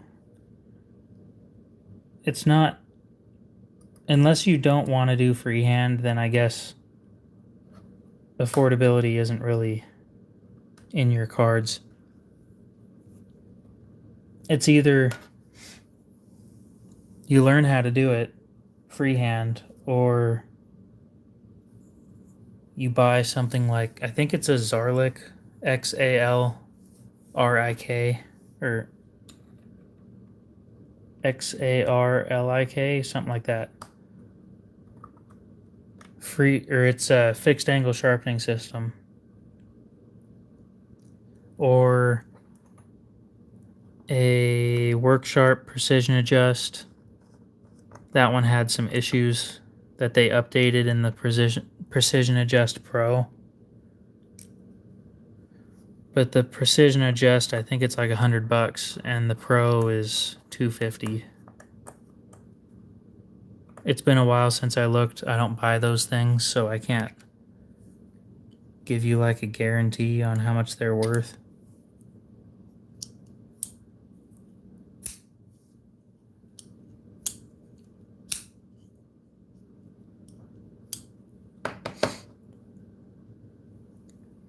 But I will always push people to try freehand sharpening. Go watch some Outdoors 55 videos and go buy a $20 diamond plate on Amazon, even though apparently Jared from Neves Knives is going to tell you not to buy it. I'm going to tell you to buy it because I spent $20 on that sharpener, or on that diamond stone, and I think I said I've sharpened like 300 knives on this stone, and it still cuts.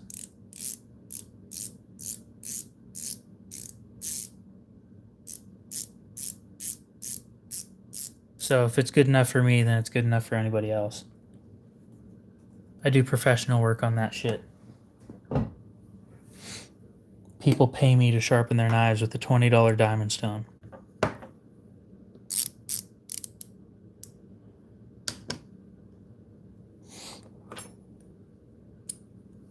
Don't get me wrong, I also have a year of, it sounds dumb when you say a year of practice, but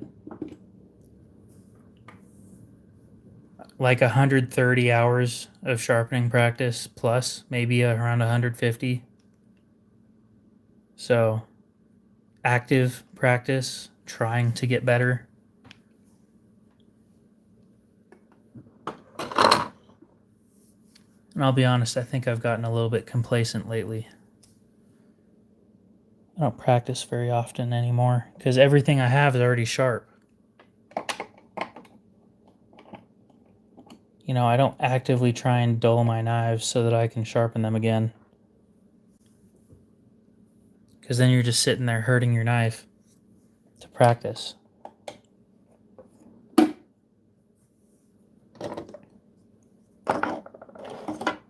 But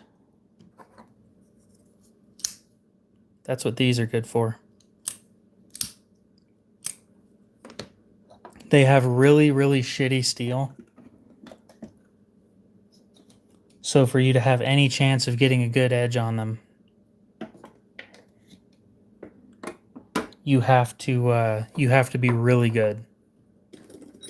It sounds dumb, but the cheaper the knife, typically the harder it is to sharpen.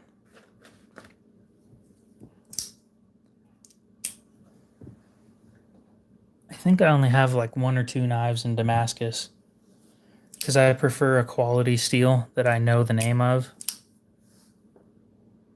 Oh, this is gonna hurt.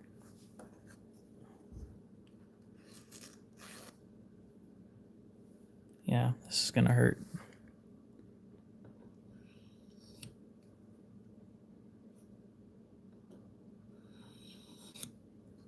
Ugh. Hate that feeling. Fucking nails on a chalkboard feeling. The worst.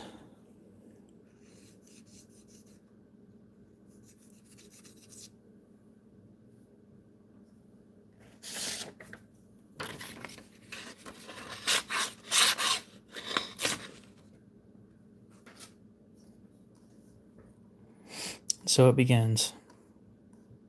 Nope. So there's a degree where the softer the steel is, the easier it is to sharpen.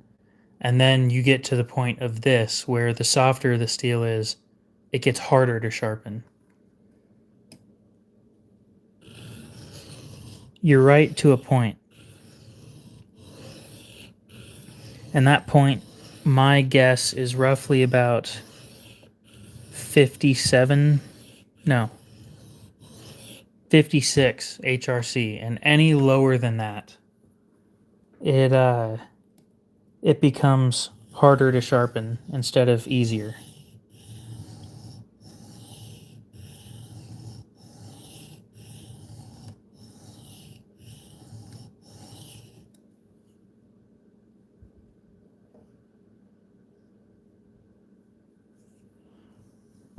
And yes, this thing was dull as shit after I did that. You ever seen those guys that they show you how dull it is by doing this and stuff? And yeah, fuck no, I'm not doing that.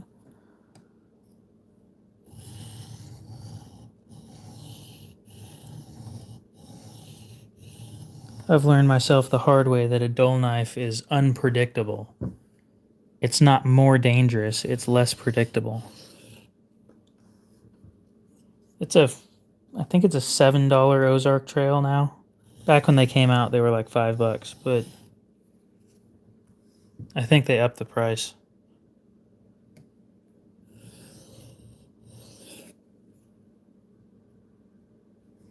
I want to keep it on camera the whole time because I don't want you guys thinking I swapped it out, but this is the only one that I did a shitty finish on the blade on and cut holes in.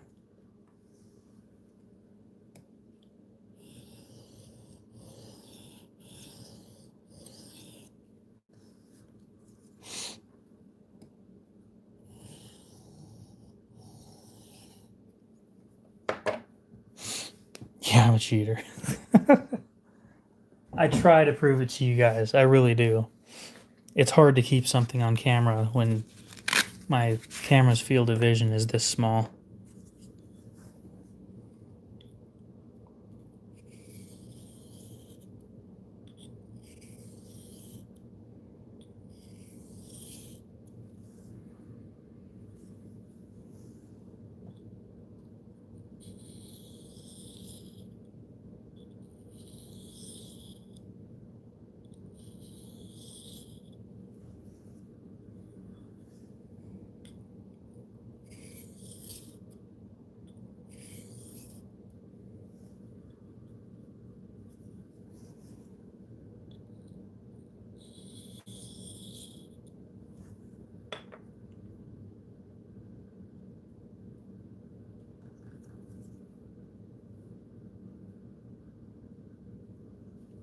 Will it cut paper now? I can't even tell if it's sharp or not.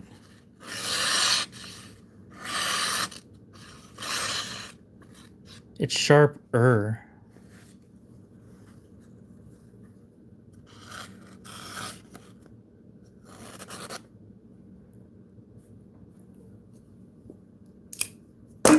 I can't tell.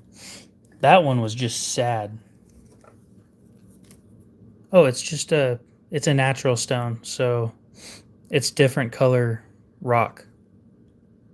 They're different rocks in the stone.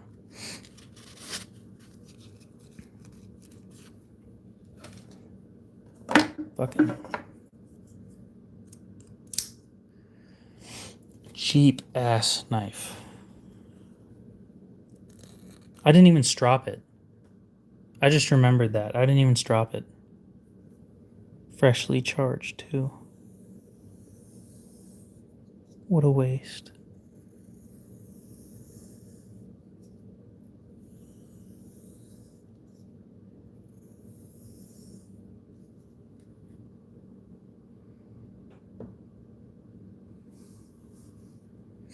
I use both. I start with the diamond plates because they remove more material. In my experience, they're fucking what the? This thing's weird. Oh, I don't have the beef socks. I thought about getting those, but I haven't. It was just too expensive for a pair of socks. So yeah, I start with diamond plates and then I finish off on a $7 Smith stone. And then I strop it and that's it. My whole sharpening setup that I actively use is like $30. Maybe $40 if you're going to include paying for a whole belt. Nope, 50. Yeah. $20 stone. Damn, every time I think about what I use to sharpen, it goes up in price. $20 stone. You need a plate holder. So that's like $20. A belt is going to be about 10. The diamond compound is, I think, 15. 65 all in with what I just did. So not terrible. I only used 1,000 grit. Yeah, the diamond emulsion was, I think,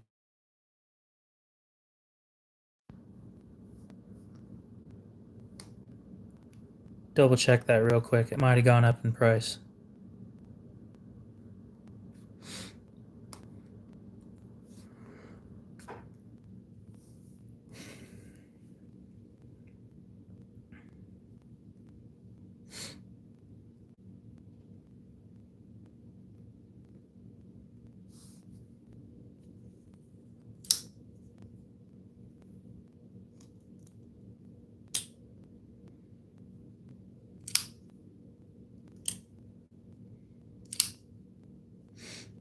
Damn, that did go up. It is $23 now. Back when I bought it, it was 15. I only use 5 micron.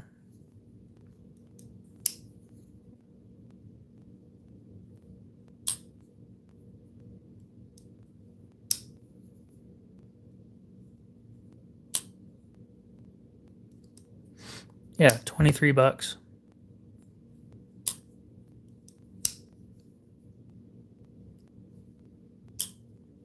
And my stuff is the blue stuff.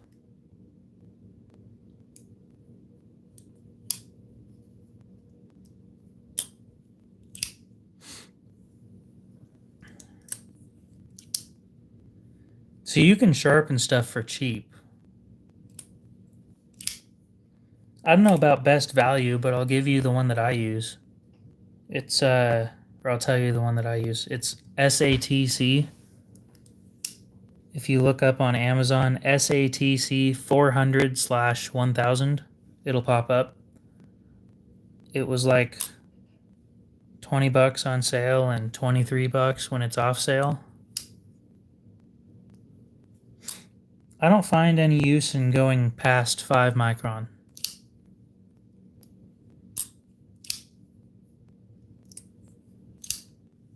It does everything that I need it to.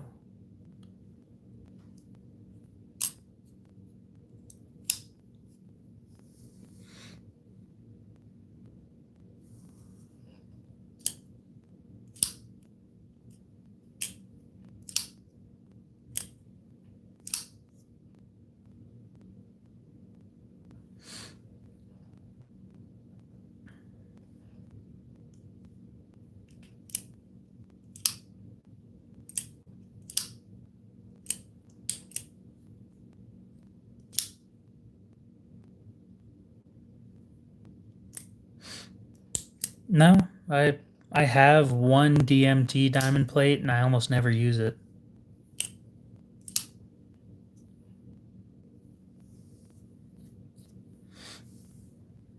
It is currently 12:30.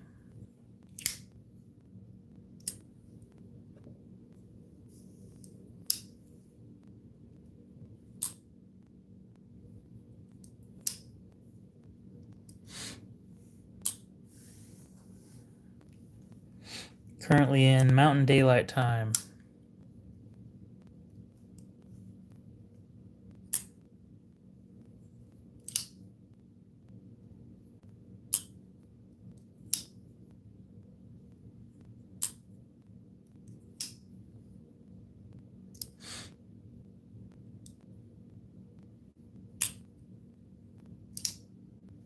I think the majority of people that I talk to are in the East Coast, so being 2:30 wouldn't surprise me.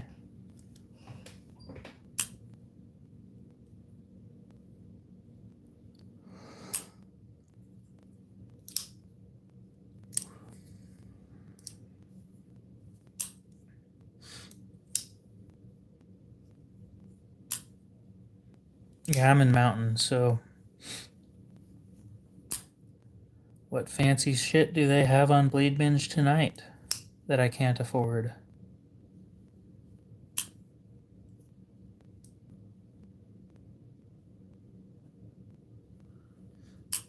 Yeah, it's really not hard to sharpen stuff. It's not. It's just that it takes practice. And that's okay. It's okay to need to practice something.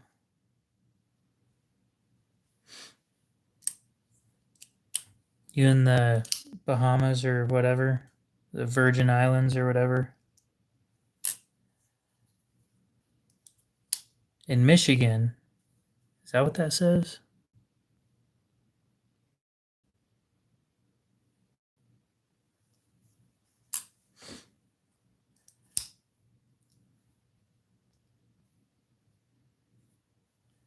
Yeah, I don't understand that.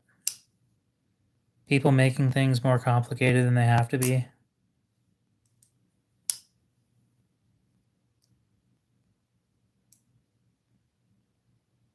Go learn a new. It is like riding a bike.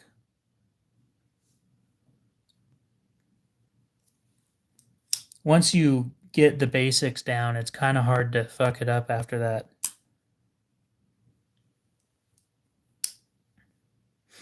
Low to high.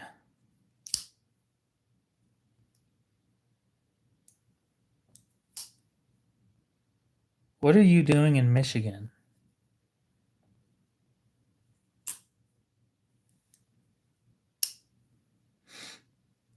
I want to spend $700 on a Norseman. Here's what I want. I want a Grimsmo Rask that's been treated like shit, but the blade is still intact. So that I can get some washers for it.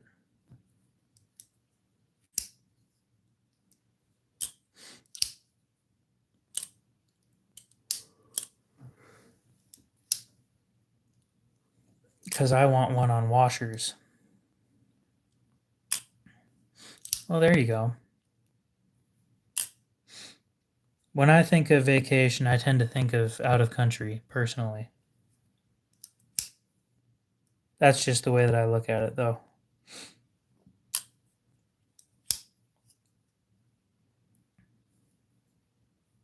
I do love washers.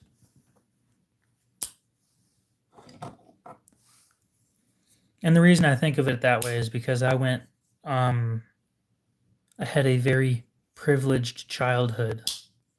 And we went to Mexico every year until I turned 14, I think.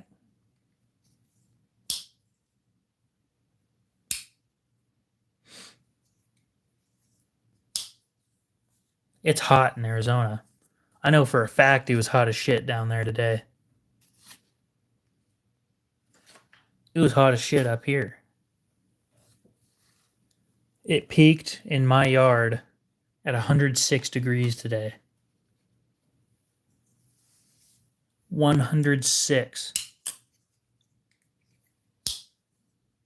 Anybody in Europe, eat your heart out. I promise you, you'd be dying in that heat.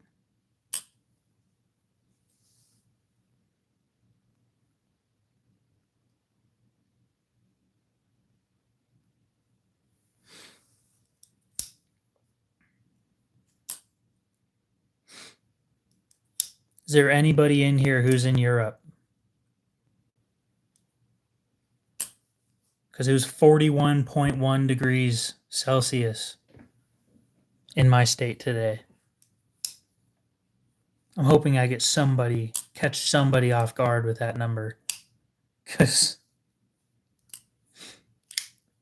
they're sitting there like, oh, 37 degrees, it's so hot out. Fuck off. No, it's not.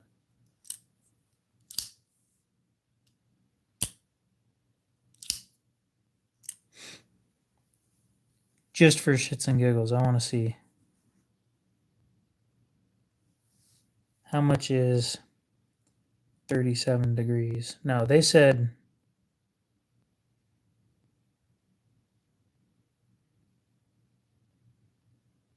31. That's what I was hearing about. They were saying shit like their heat waves are like 31, 32, sometimes 33 degrees Celsius. So that's 31. It's 87.8 degrees. And that's a heat wave. Ooh. A decent summer day.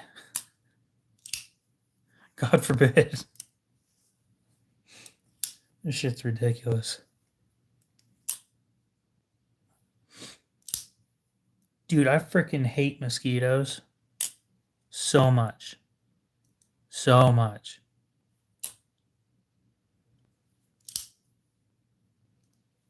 I think mosquitoes are the worst evolutionary being to ever exist. That and ticks.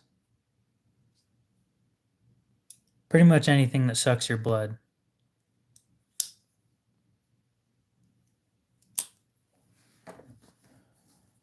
All right, I'll bite. UK heat wave. Oh, yep, okay. This one says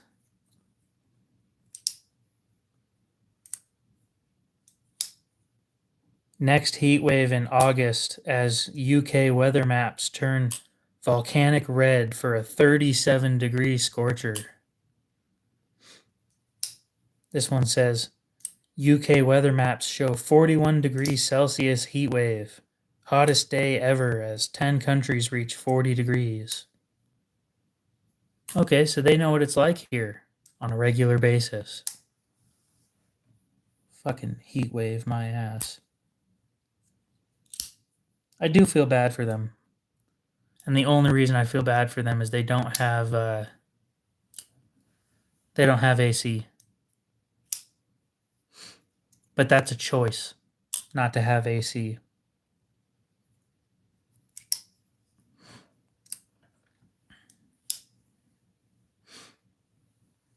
I don't know if I'd KC3 are other humans included in that number? Because I think people killing people, there's been a lot of people killing people.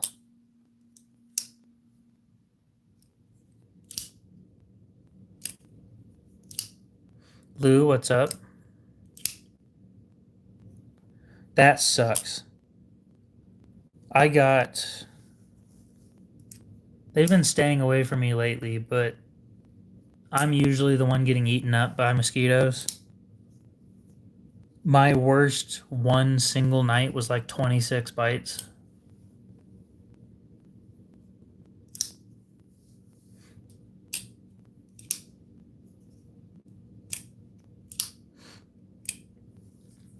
Okay, so not including humans then. I would expect humans to be number one on that list, but if mosquitoes were, it still wouldn't surprise me.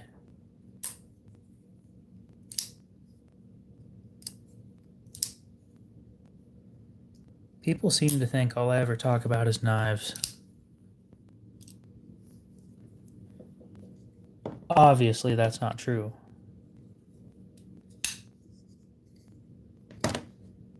It's about the only thing I collect.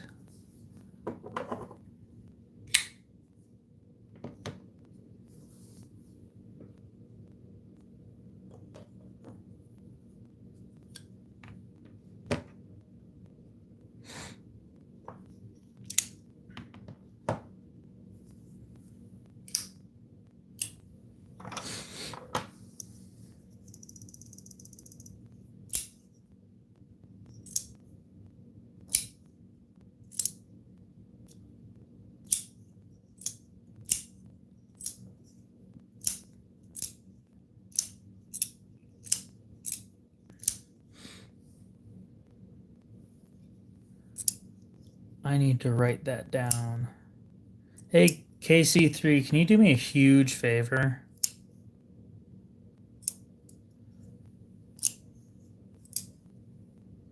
Can you send me a message on Instagram saying pitch D2 knife idea? That's all you gotta send me and I'll know what you're talking about. I hope. I hope I know what that means in like 30 minutes. Probably gonna forget it. Would I be shocked if I forgot it? No. I wouldn't be. Would I be disappointed? Yes, obviously.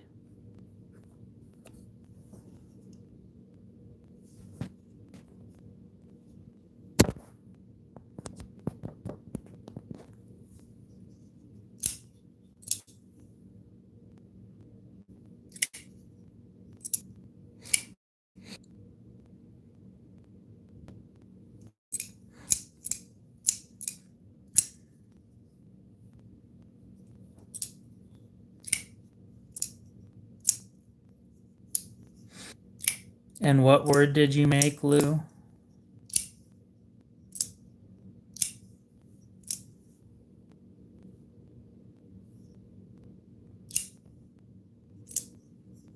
Ah, yes. Pitch D2 knife idea.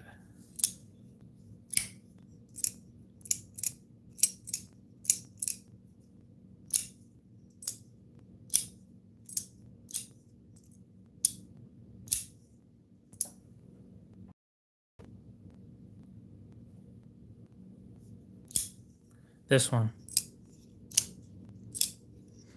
I have 7 confirmed ways of opening this one. Let me double check that real quick, because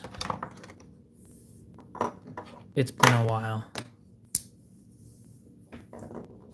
Oh, you mean... Oh, it didn't make the sound that time. So let's see. 1, 2, 3, 4, 5, 6, 7, 8. I think that's it. So 8.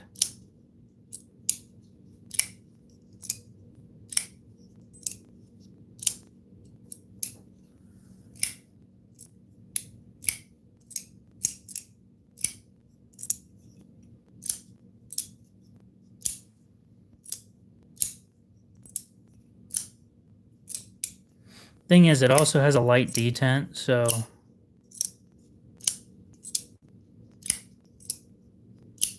you can comfortably use just about any way of opening it. The only problem with this knife is it's small.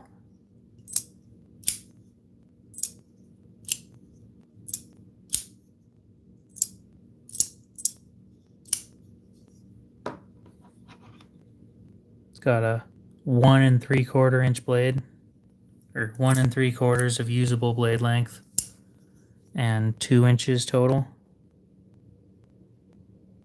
Yeah. I mean, perfectly average blade length. It's not small at all. I bet you it has a good personality.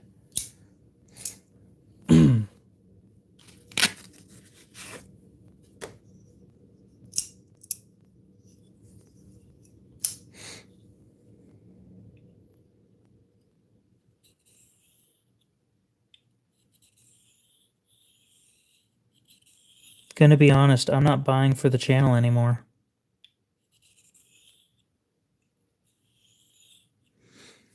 I buy for me now.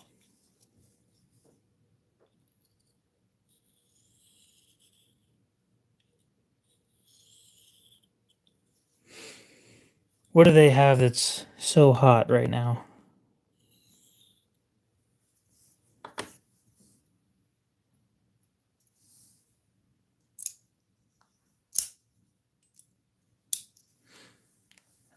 I heard stuff about them back in the day.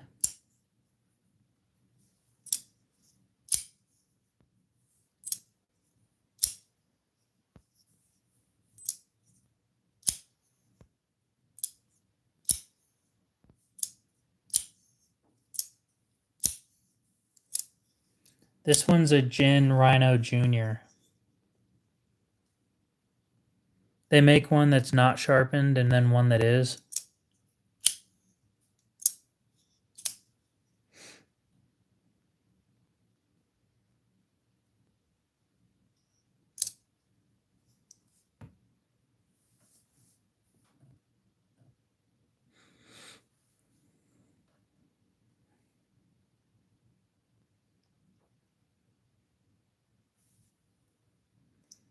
Oh, I sound depressed? Is that what you meant?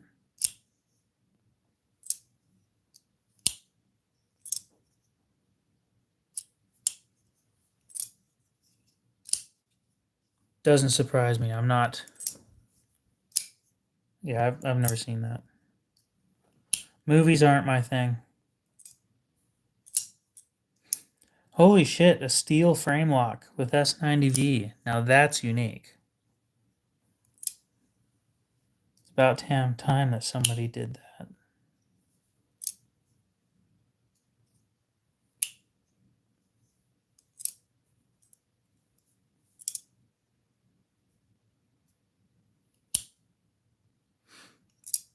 What?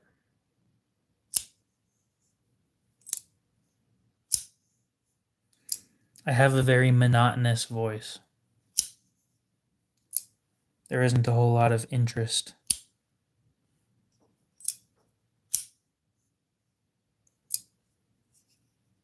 Fluctuation in my voice, I guess.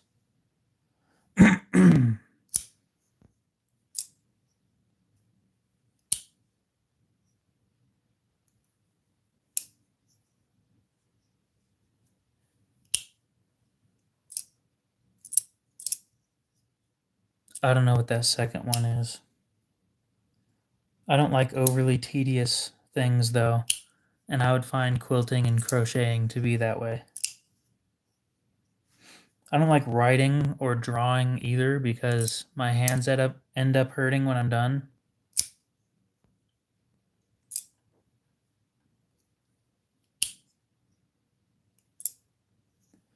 Okay, so the Pathfinder series is all budget shit.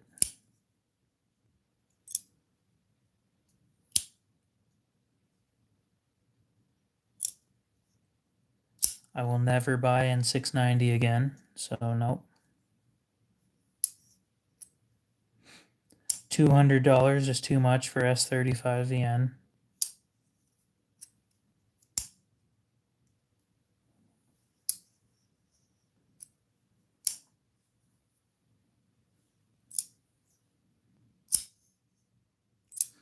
Hell no. It's not special. It just costs too much for what you're getting.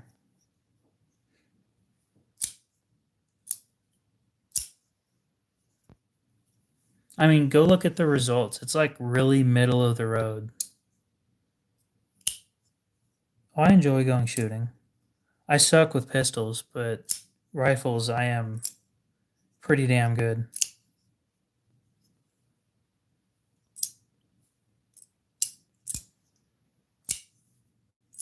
Yeah, so explain to me why it costs twice as much as 154 cm.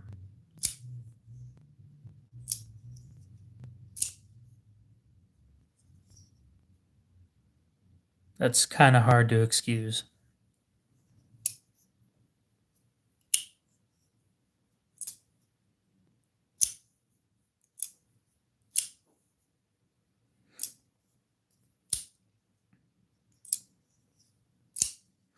You got to keep in mind my main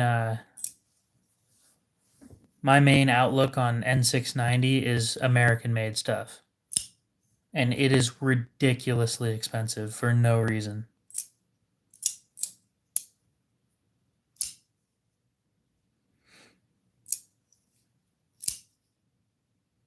Anyway, about the only one that I'm interested in looking at is the 808 Decay.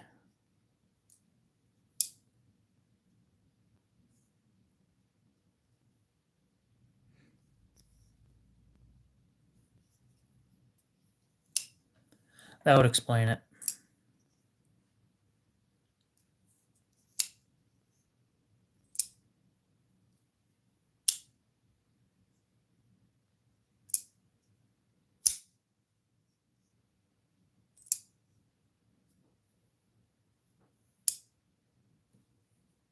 It'd be really nice if this add to cart button stopped moving. You think I want to keep looking at that?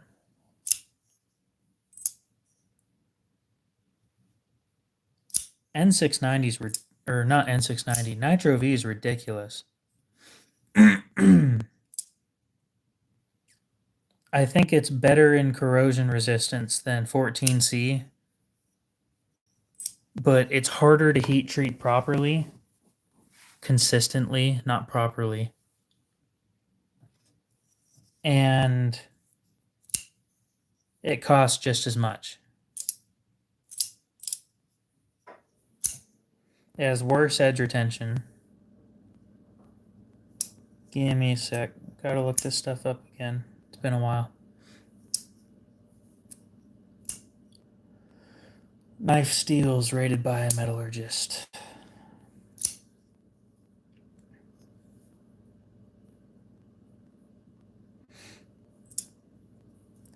Seven and a half in toughness. Okay, so about the same edge retention. Double checking.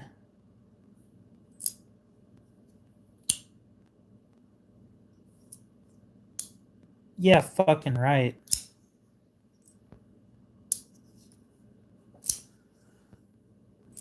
Check that shit out.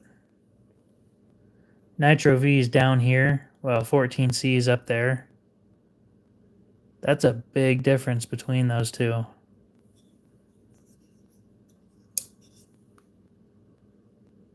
$154 cm. Where's N690 at?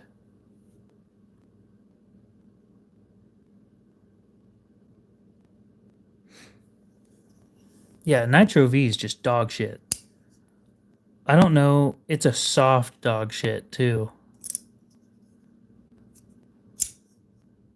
I don't understand why you'd pay so much for that.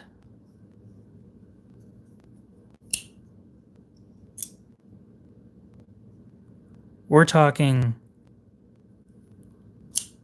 40 more cuts than 1095 at 62 HRC. Sorry, 50 more cuts on a Catra test. That's insane. I mean, that's at 60 and 60.5 right there. The biggest problem is every time that you see Nitro V, you're never going to see it above 60. So this test right here with their 60.5 HRC, you're never going to see that in a production knife. BD1N is, I don't know, I haven't really looked into that stuff. Anyway, what I really wanted to show you guys is this. N690 is a 3.5, 4.5, and an 8. You could get... Where's D2 on that? 3.5, 5, and a 4.5. Just get D2. N690 is marginally better at stain resistance. Like, significantly, but you get the point. For less money, better edge retention, and the same amount of toughness. No point. BD1N 3.5, 3.5, and 8.5.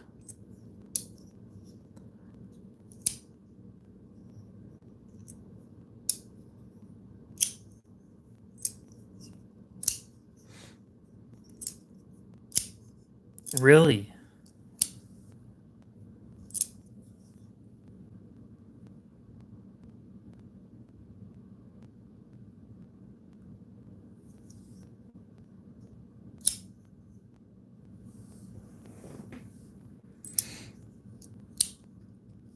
Well, let's look at... Maybe I just have really bad luck because of the 5 knives I've had in Nitro V, 3 of them have shitty... I don't remember where I was going. Shitty heat treats.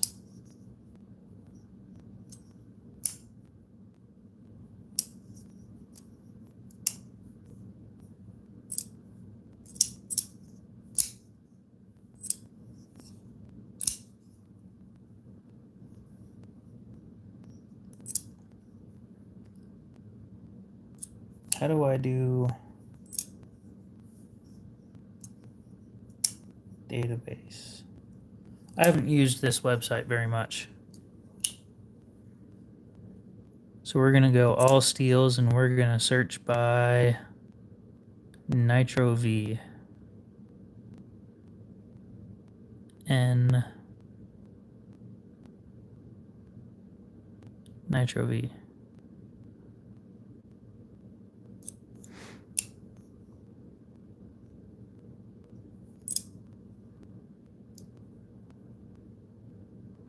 $58, $58, $58, $58, $59, $59, $59, $59, $59, $59.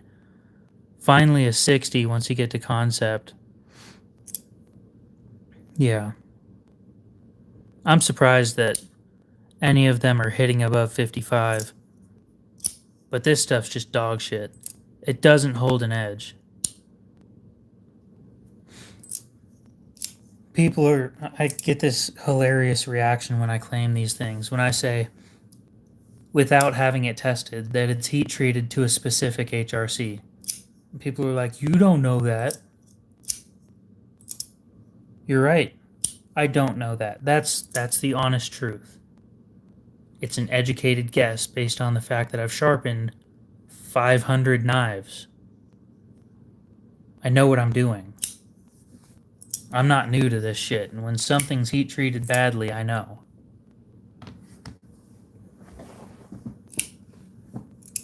Thought optimal range for Nitro V was like 61.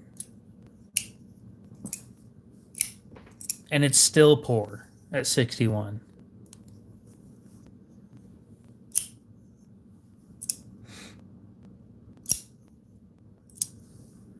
How to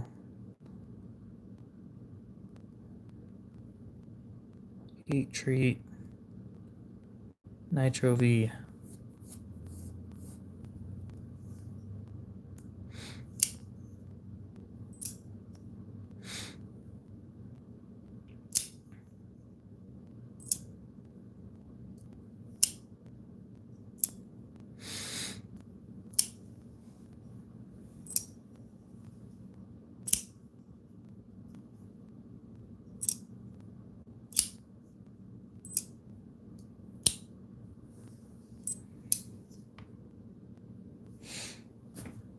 Okay.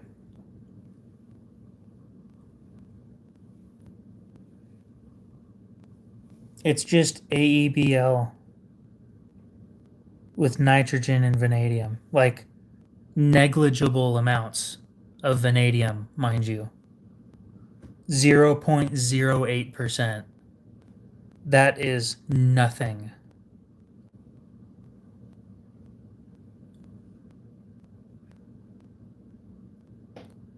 What a shame.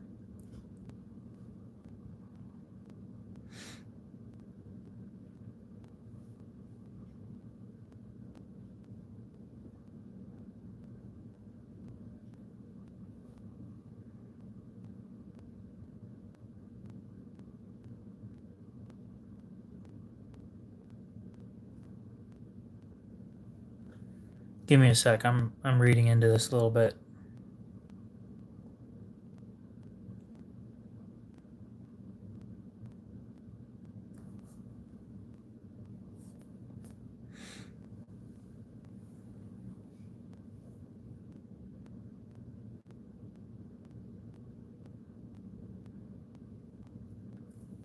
Okay. This is just basically me trying to You're telling me that they could heat treat this shit to 62 HRC and have a killer heat treat, and nobody does this?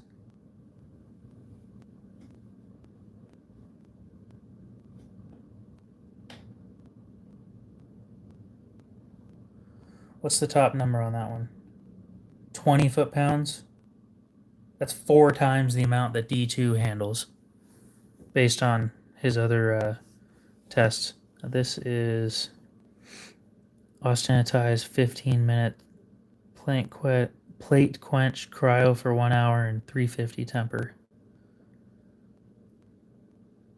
Austenitized at 1950, 15-minute plate quench, or for 15 minutes, plate quench, and then cryo. And the cryo is what's bringing the hardness down. You could run this shit? Are you kidding me? You could temper this.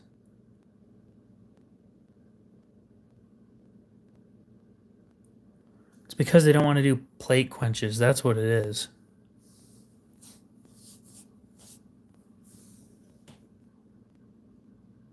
What a load of shit. This stuff sucks.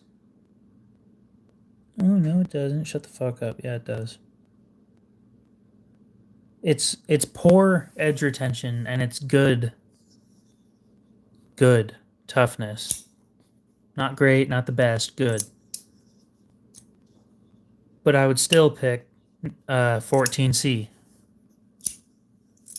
There's no point in this stuff even existing.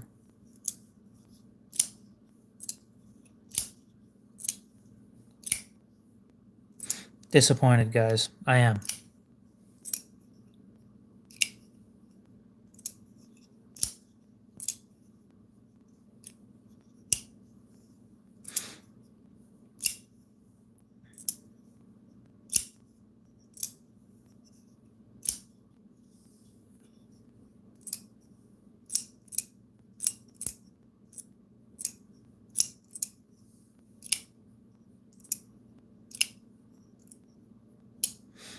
Oh, I love this. I'm going to read you guys. No, you plate quench that stuff. It's a stainless. You don't want to introduce more oxygen than necessary when heat treating these. I prefer better edge retention too. That's why I was leaning towards M390 instead of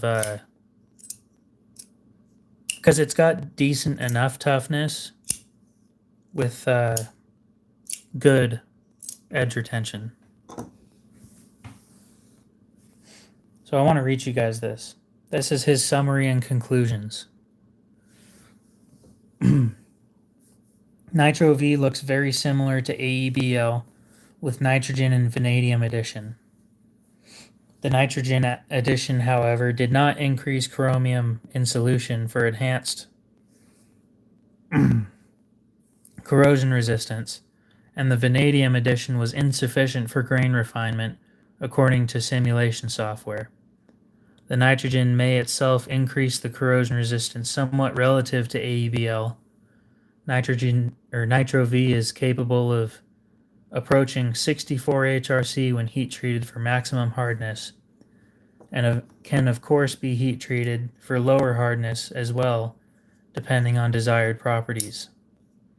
It has a very fine microstructure and very good toughness when compared to other steels. Overall properties are of Nitro V are expected to be similar to AEBL, with perhaps an improvement in corrosion resistance. I'm not going to read the rest of this. It's just his results with different heat treats, but you guys get the point. It's marginally better than AEBL. Marginal. And when these companies do batch heat treats,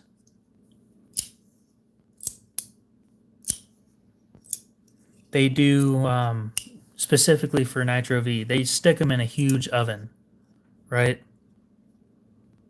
And when they do that, it's hard to heat treat something properly like that, especially something so temperamental like that, like Nitro V. Extremely inconsistent. But it has a cool name. Whoop-de-doo.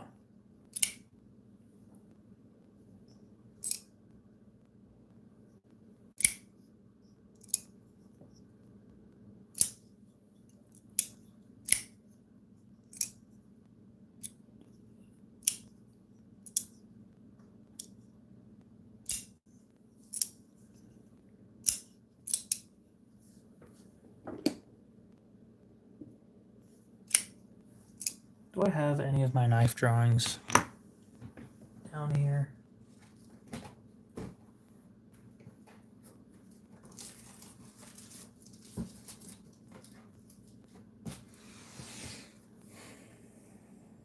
I don't think I do.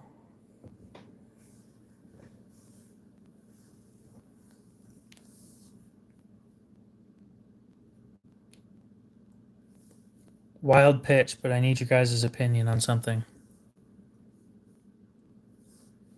I drew a version of this knife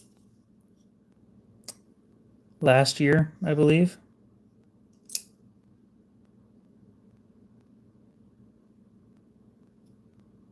I want to show you guys a picture of that drawing.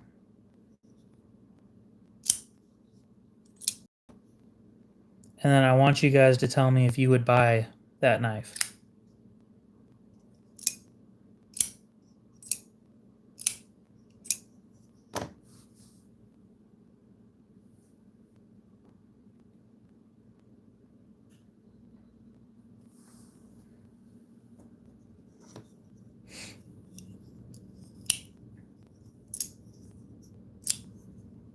I'll give you some specs, okay?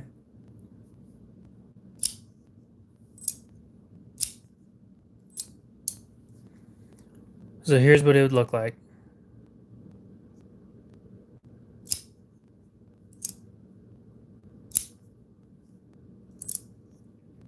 Roughly.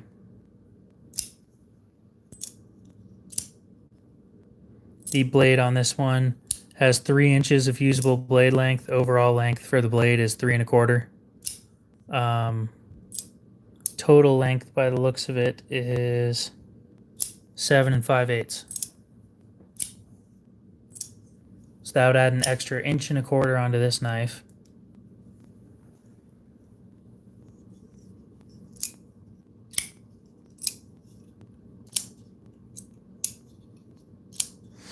I swear, Lou is just mean all the time, 100% of the time.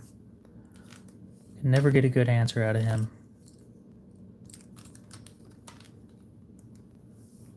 Ridiculous.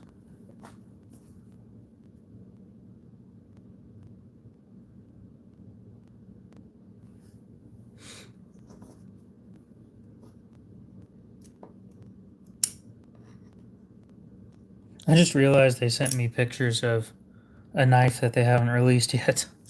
Again. You guys probably didn't know about that. They showed me pictures of the Ranger like a month before they released it. And then they sent it over to Knives, I guess. That sounds like a personal problem.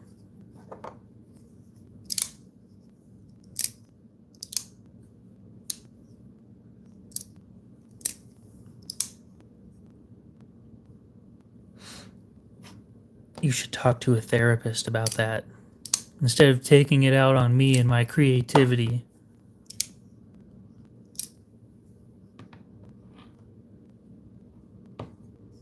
But yeah, I knew about these things before you guys did.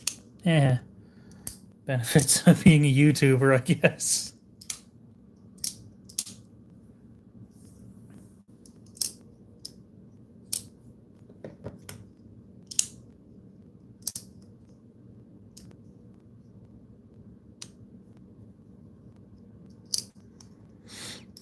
Yeah, true.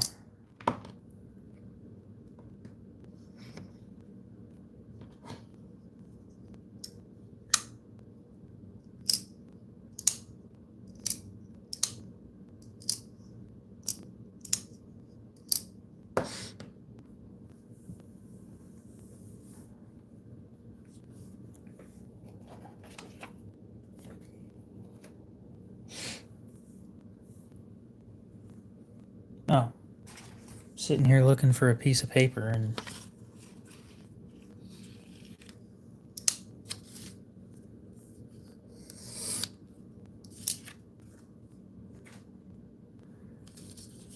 draw me a logo.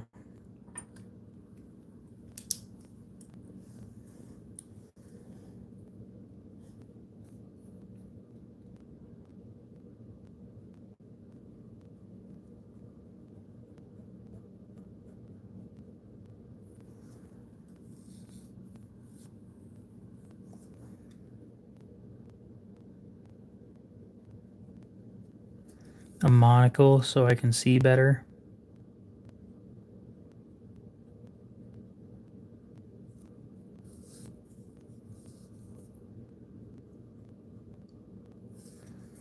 To be honest, not a terrible idea.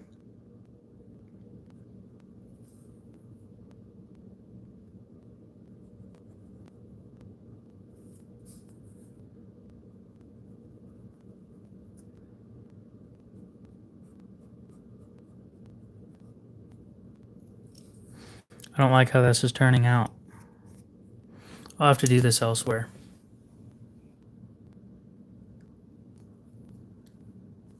Get me some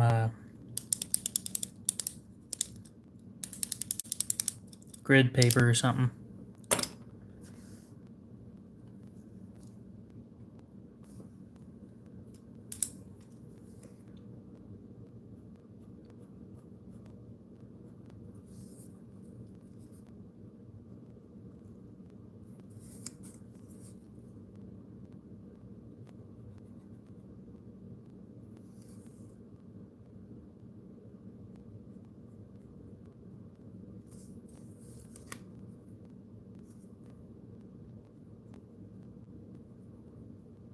Yeah, I don't like how that looks. I'll figure something out eventually. It's kind of important I come up with this in the next year. Not that I plan on changing my my channel's profile picture or anything.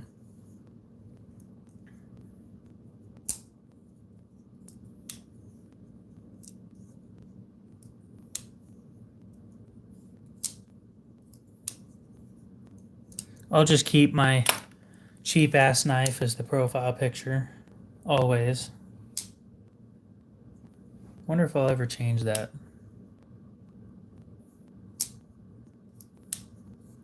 It's become iconic at this point. Could you imagine if the person that designed that sued me? It'd be hilarious.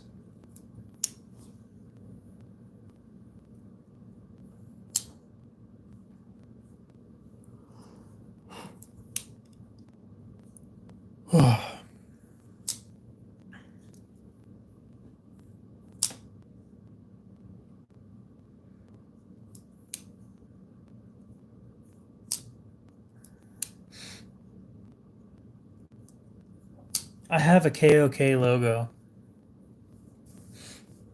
pre-done already.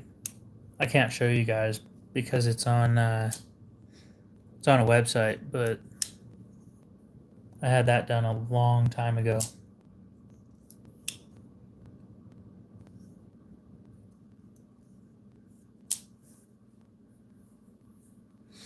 I didn't like how it turned out. I kind of just want KO on there.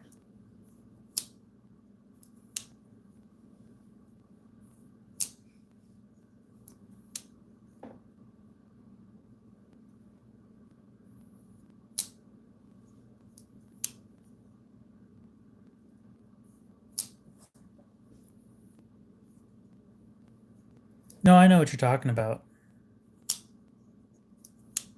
I just didn't like how the KOK turned out. I don't like I didn't like it. So I'm just going to go with a KO of some sort.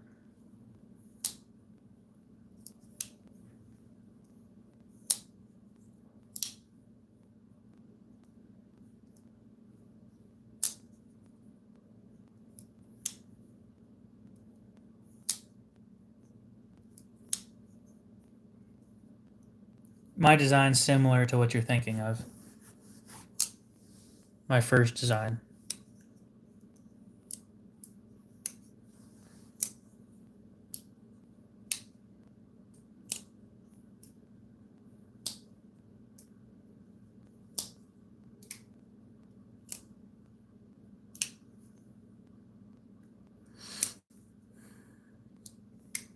The thing is, KO doesn't stand for knockout.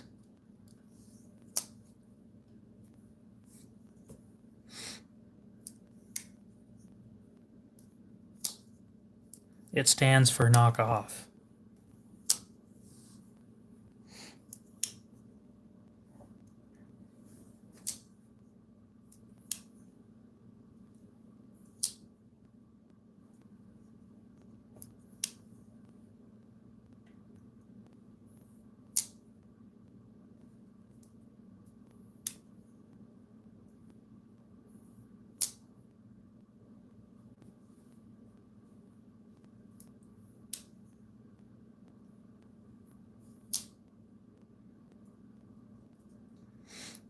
I was thinking I'll draw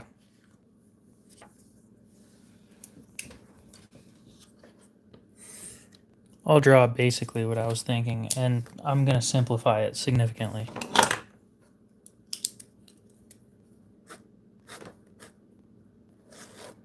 And then you have it block kind of letters, and then you have a triangle taken out of it. So all this section is just gone. Right? So that's basically what I'm coming up with. Maybe more of an angle downwards and a smaller triangle, but that's what I'm thinking. I just can't get what's on my brain onto paper right now.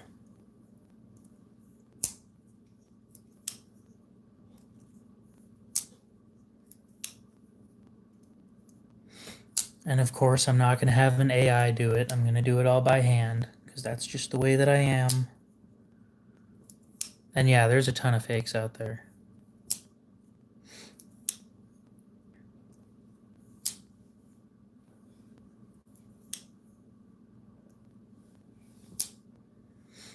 So the idea is the triangle just isn't there.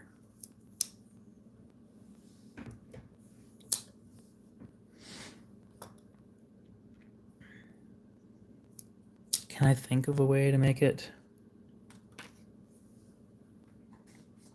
I'm trying to think of how it would look because I'm having troubles imagining it. Or at least how to put it on paper.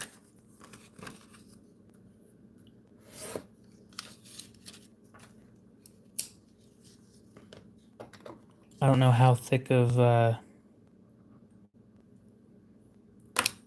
letters I want either.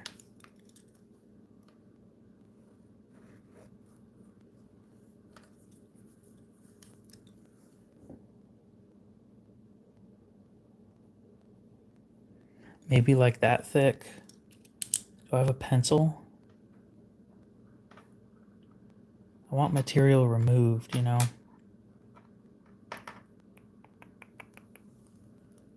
I don't have a pencil. And I don't know where a pencil is.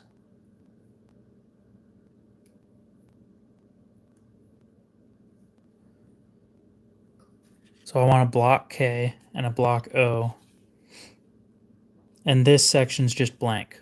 So the... No. So like this.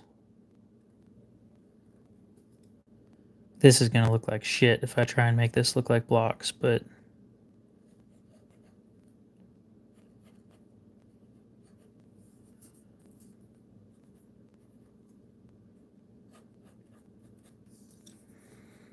Kind of like that. Almost.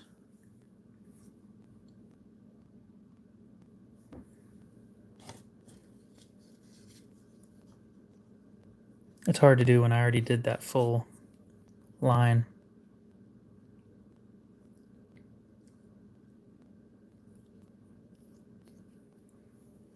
Oh.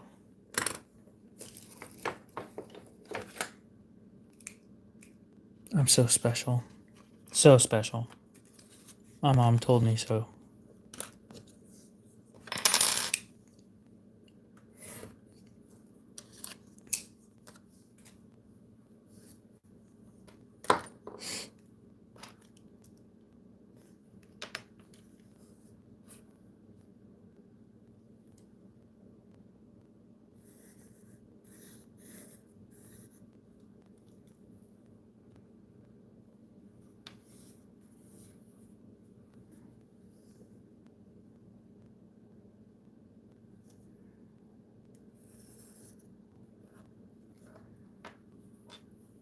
My mom was lying. No, I'm definitely some sort of special.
That angle's just not right.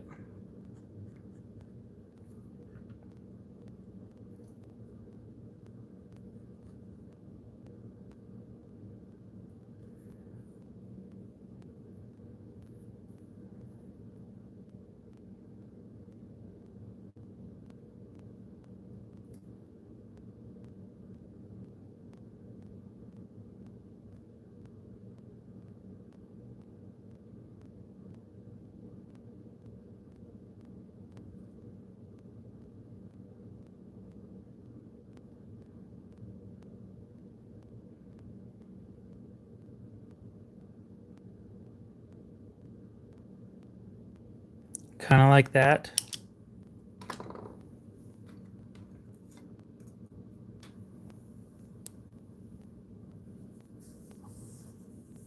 Well, that's basically what I'm going for right there. But the O looks weird, probably because I'm running off of almost no sleep or something. Anyway, that's the basic shape. I don't like how the K turned out, and I don't like how the O turned out, but you get what I'm going after. And then I just erase the triangle. So that rest of that shit, yeah.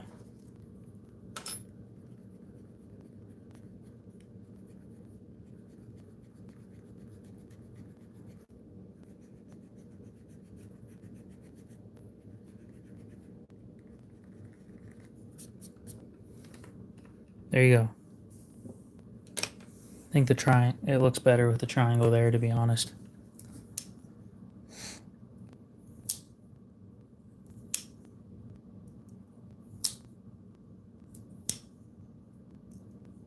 Fuck that. I hate glitter. Glitter is one of the worst inventions that's ever been created. And I stand by that. I will die on that hill.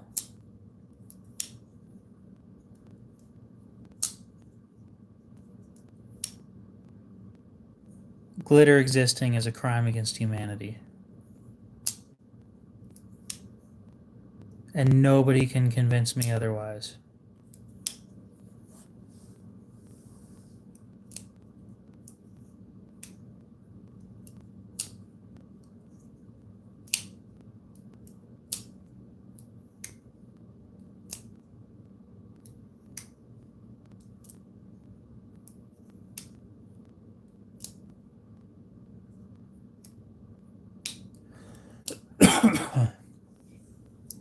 No, I'd rather just keep it simple. I do like the triangle though. I think I'll keep the triangle there. But that K looks special in a way that isn't good.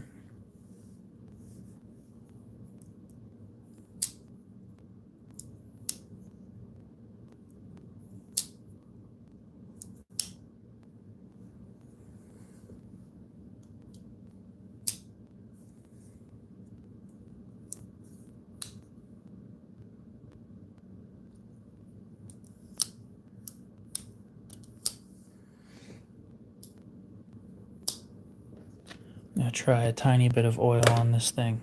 I hate tuning these. It sucks. But the action on this thing's garbage right now. Oh, but you're playing with it. Shut up. That's what I do.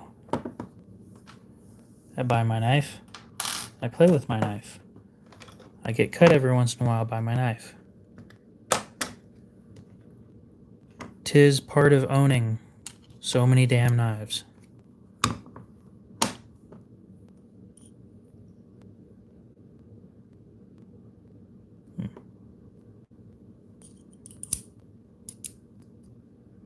I'm sober.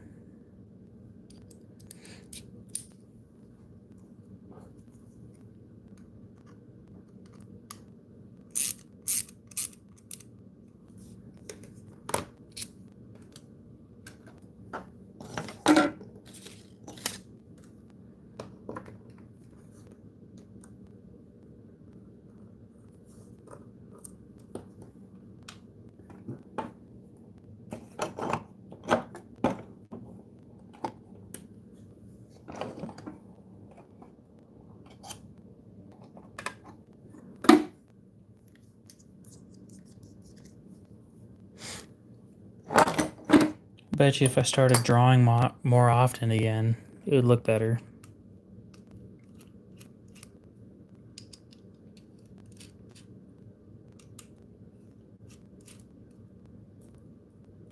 I am sober. I don't drink. I don't do drugs either.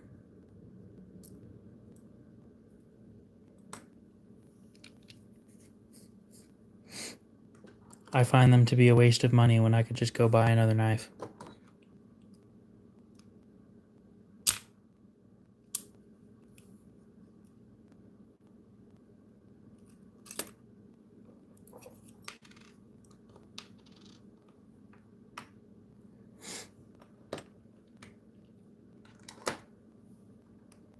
See, the thing about drinking is when you drink, all that you have at the end is an empty bottle. But when you buy knives, you always have that knife until you lose it. It's stolen from you, or you lose it, or it's stolen from you from TSA. Not that I would know.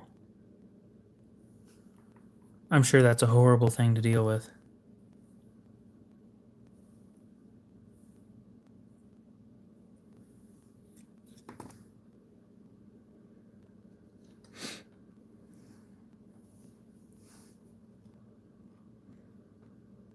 Unlike the rest of you, every time that I go to the airport with a knife, it's because I'm working on something.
I haven't done the scented stuff in a long time.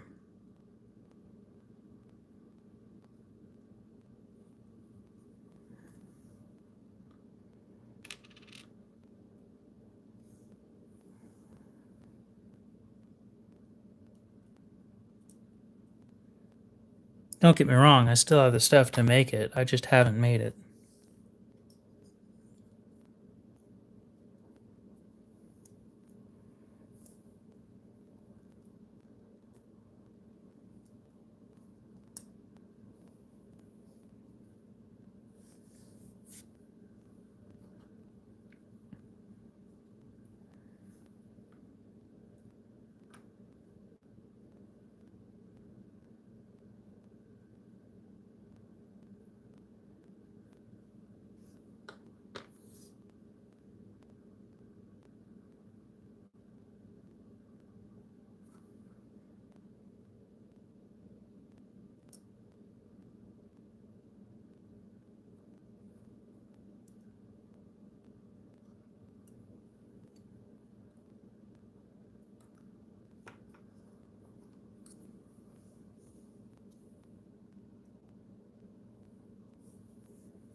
No.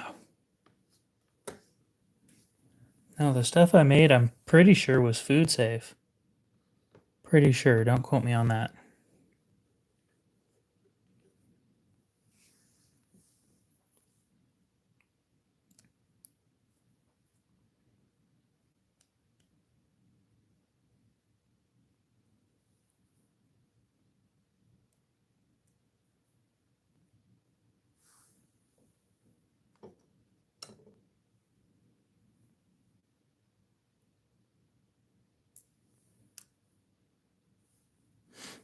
So hear me out, right? This stuff is made out of stuff that people inhale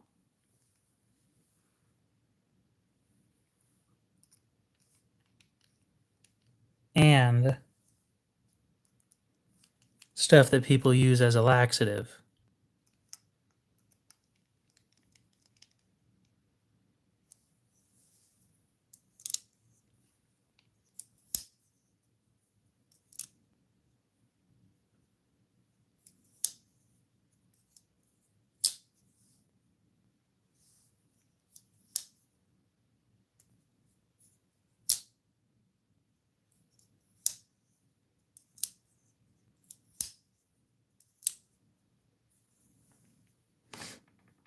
I am pretty sure.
If you're going to quote me like that, you got to say,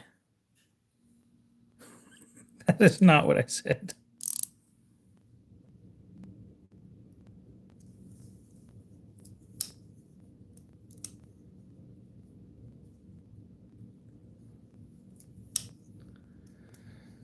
Oh, you are evil.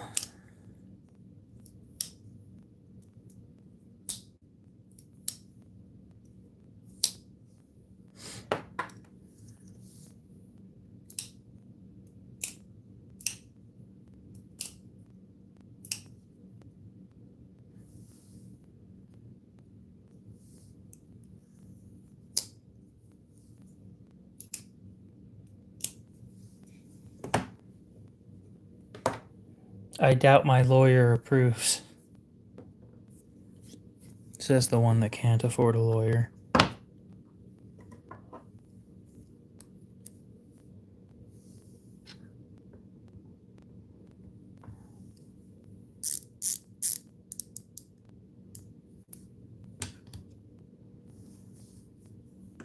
Mr. Lawyer, my moderator's talking shit.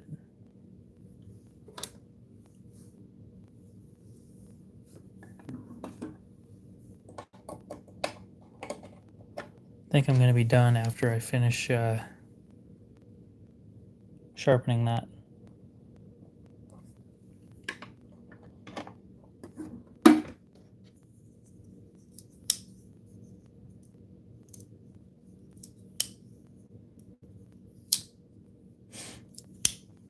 Mr. Lawyer, my lawyer is talking shit.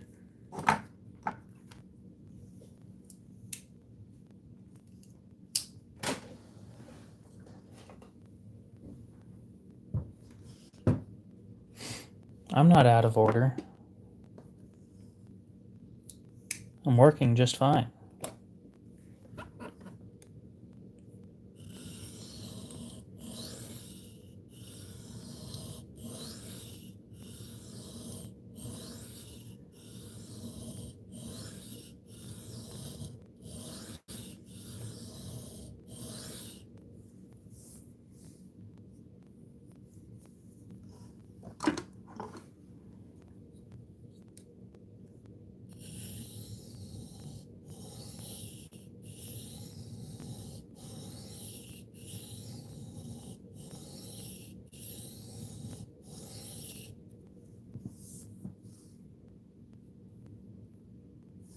Yeah, that doesn't surprise me. Ceramic is harder than steel.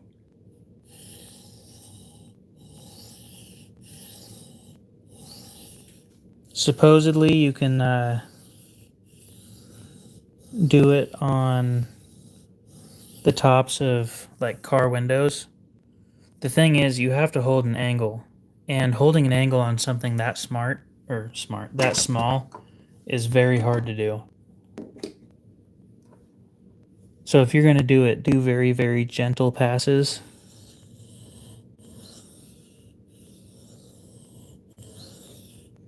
It's for when you're in a pinch. It's not for something that I do on a regular basis if I were you.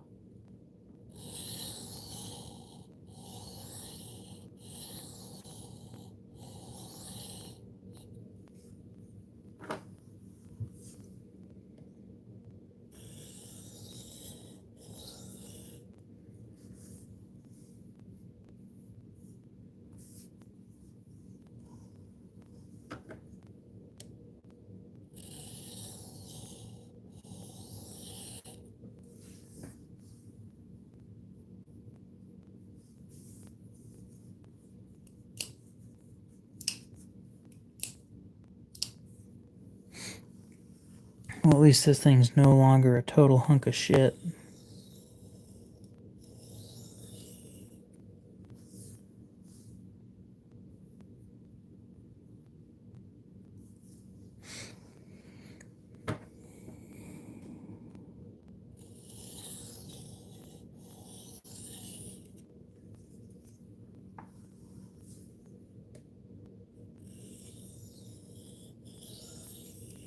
Believe it or not, I used to strop on cardboard, and it worked. That was the way that I finished off sharpening.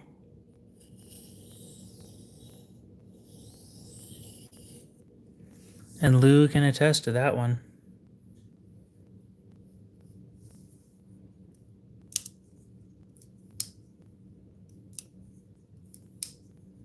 You might hear people say, oh, cardboard isn't going to do it. It does.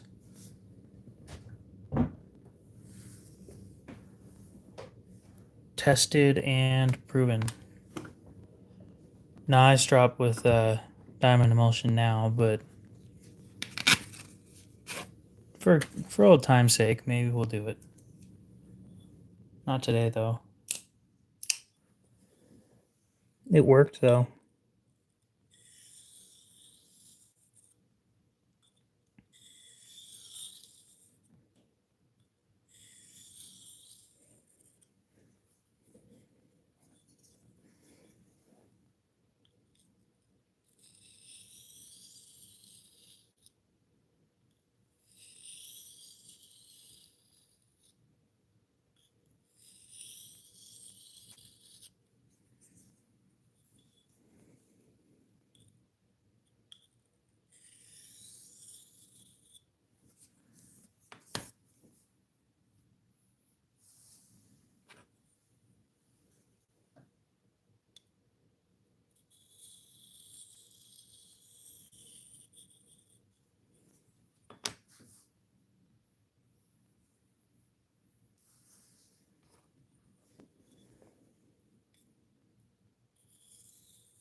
I didn't use brake fluid.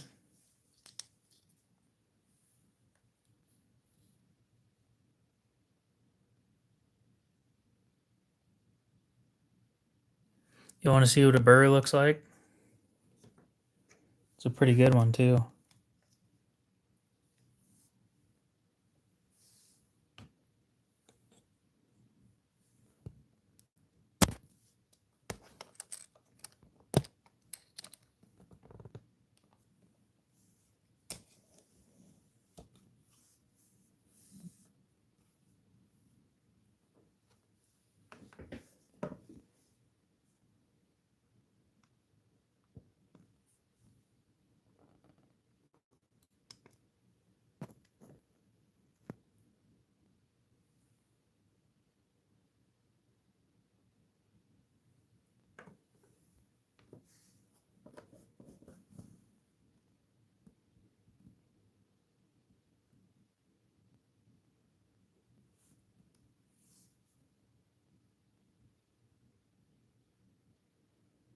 There's a burr.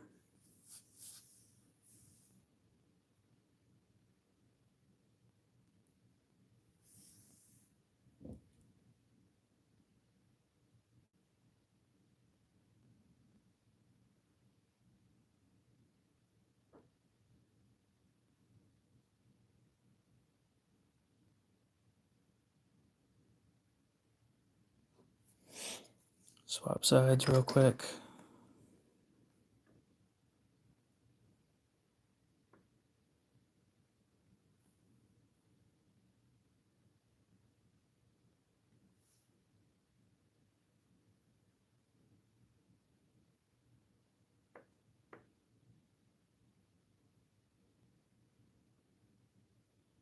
Ooh, clean.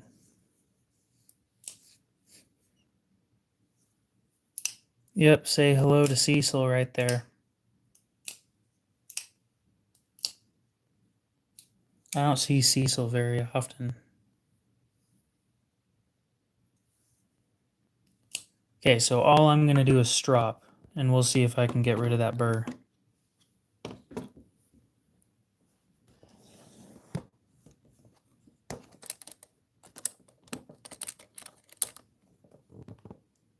This is a freshly primed strop as well, so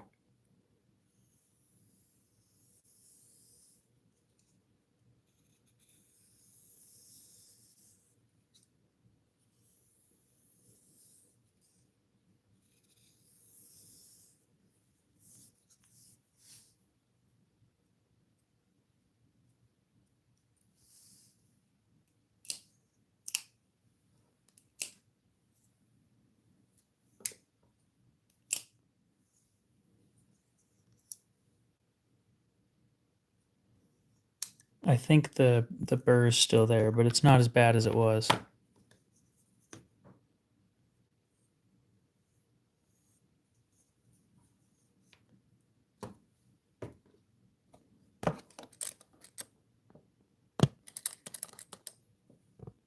Probably about the same as this.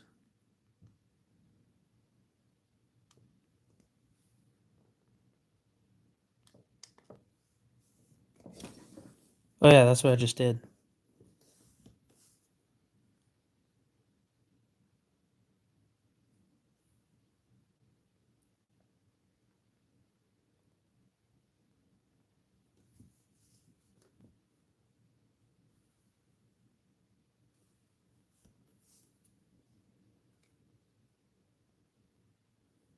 Nasty edge right there. Look at that shit.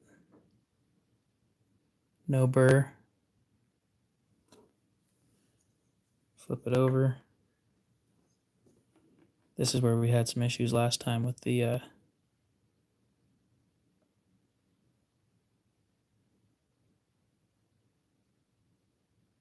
tiny burr.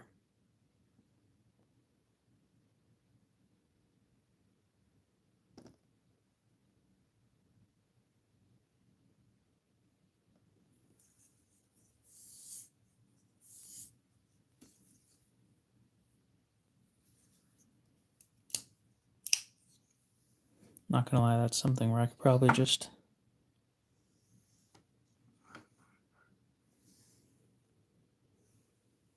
Oh yeah, I think that took it off.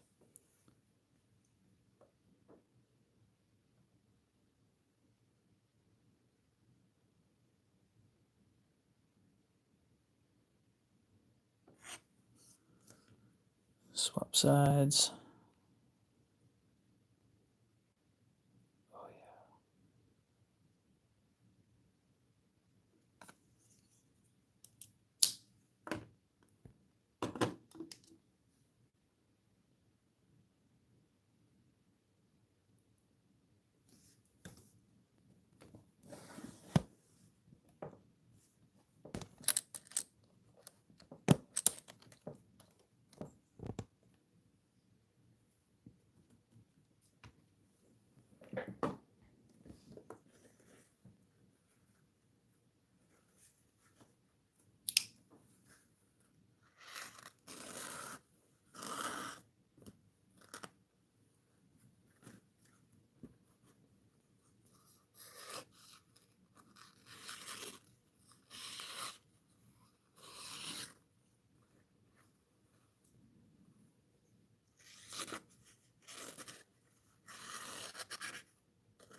Free floating, by the way. Not holding both sides of it.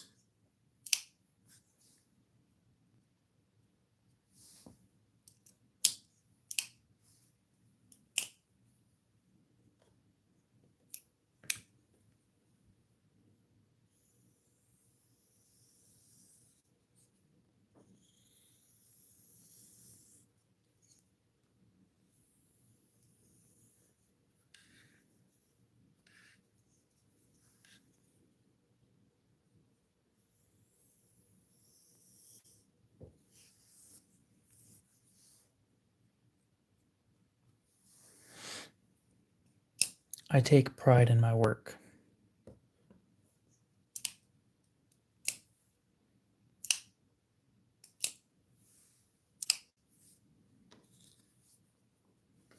Now, just for shits and giggles, because I'm curious.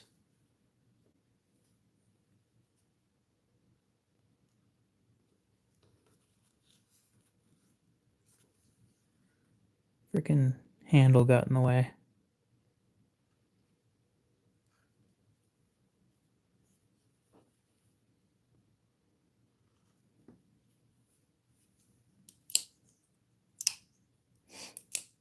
I don't even know if that means it's sharp or not.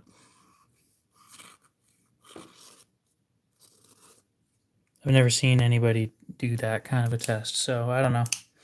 Doesn't really matter. Sharp enough to do anything I need it to.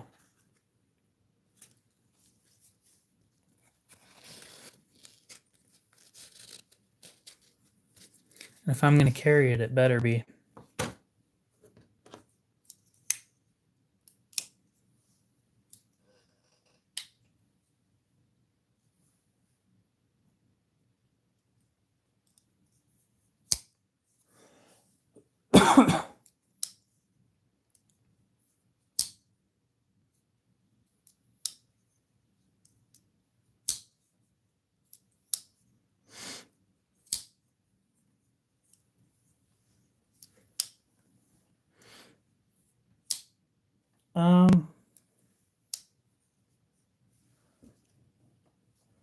Let me go grab them. I've got two pieces that I picked up recently. I stopped or slowed down on buying knives lately. I really appreciate this one. This one was has been a great piece. I might sharpen that again here in a minute, although it doesn't need it.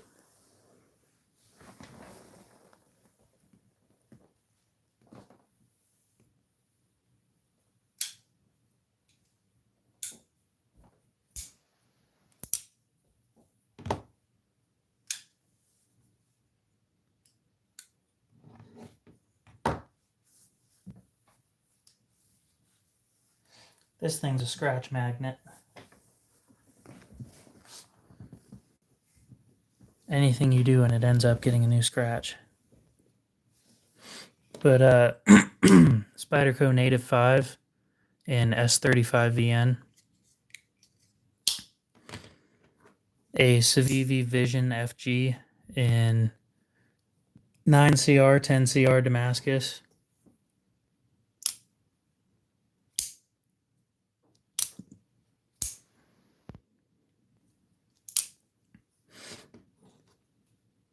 And then a Spartan Harsey folder.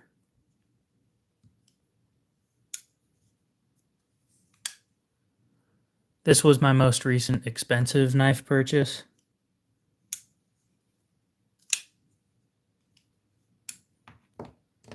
This one was $54.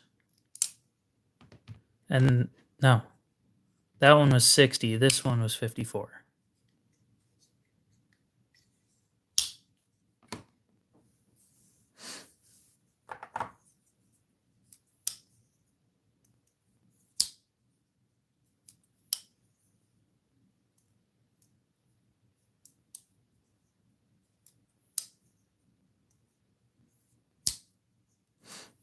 Good stuff. You said something about directly above bone shaded handle on the top left. You mean the yellow one? I promise you it's yellow.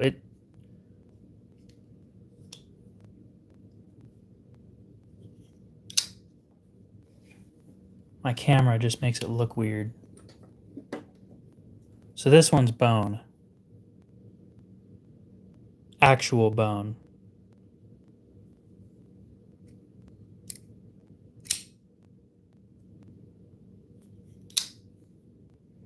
Oh, that one? That one's up for sale.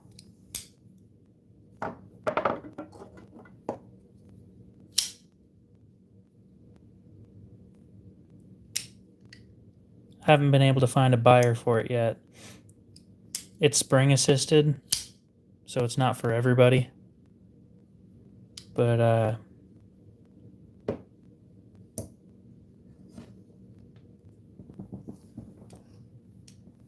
it's spring assisted and it's expensive.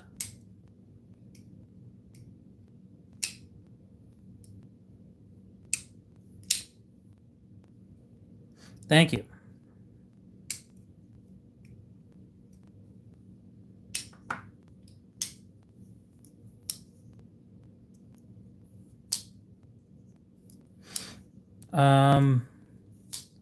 I've been trying to sell it for $175 and it hasn't moved, so I think I offered somebody $160 the other day.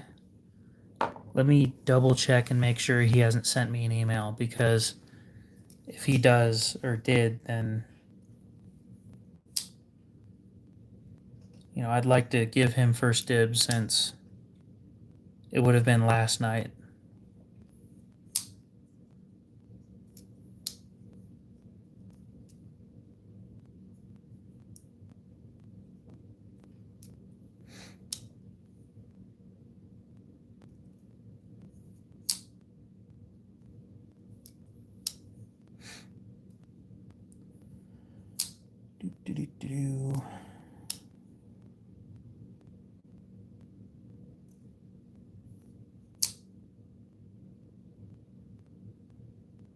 There's no way.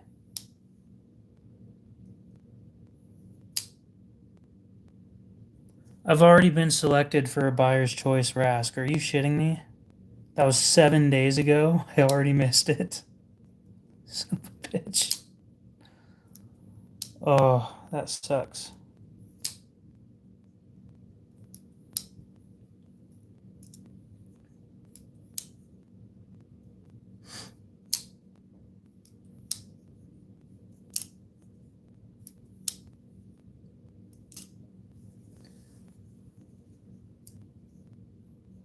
Instructions. Dragon scales. Oh, wait. DLC is $200? Damn. Handle color.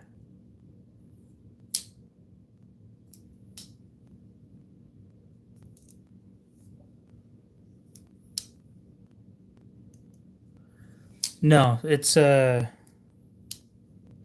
not concerned. I can't afford it right now anyway. They want, well, we'll see how much my build ends up costing. Do they do MagnaCut? They don't do MagnaCut. Not gonna buy it. Yeah, it's $990.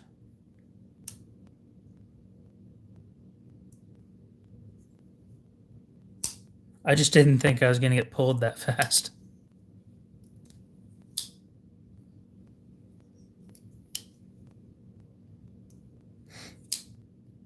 What do you think? Purple hardware?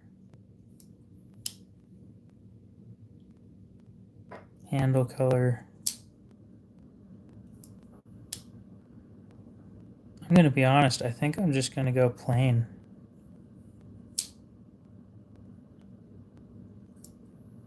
Yeah, so my build is $990.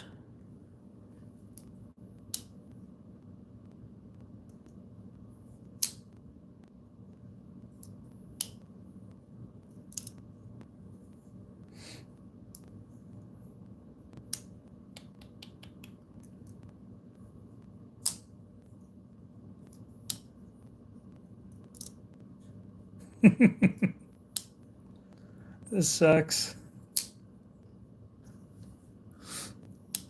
It's Grimsmo.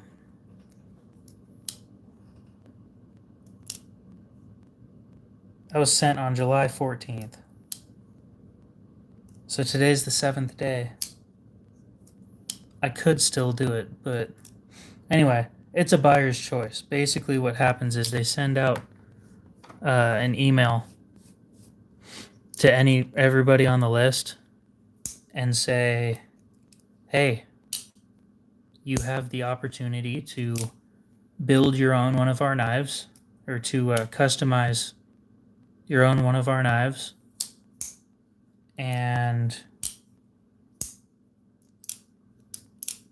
you get to choose all of the special shit about it." The thing is, they don't make them. They don't make the Rask in MagnaCut, and they also don't offer DLC dragons. So, not going to do it. When they offer DLC on both, I'll take it. It's probably going to be a $1,500 knife, though. Fun thing is, if anybody ever steals my box that has it in there, they get a grand theft charge. Woohoo. Maybe you'll learn to steal shit, or not to steal shit from people.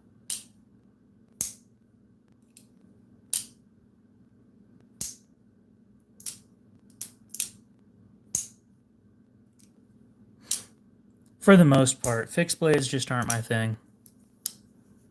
They don't fit in my everyday carry very often.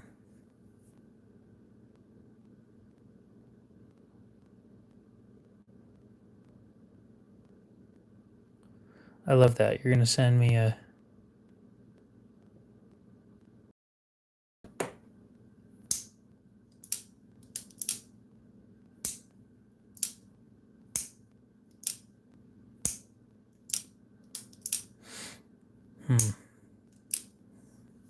I know, a company has reached out to me. It's the first time a company reached out to me instead of me reaching out to them. So...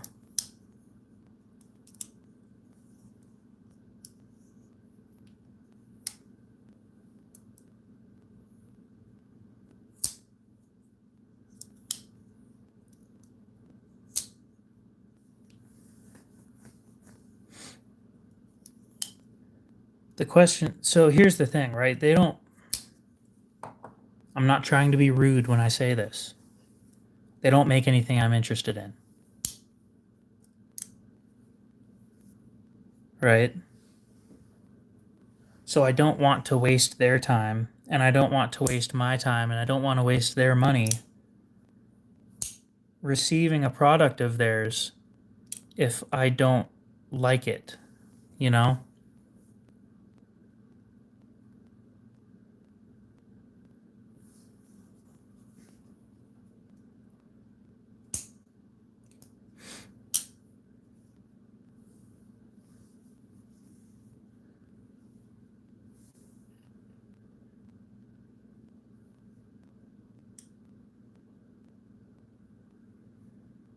And I'm not gonna lie, their website has been a bit of a pain.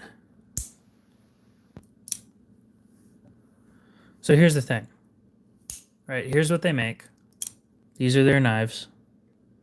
They reached out to me on Instagram a while back, and I did respond, although they were in my um they were in my spam messages, which pisses me off when that happens. But most of their knives are I'm not saying they make bad stuff because I'm not sure.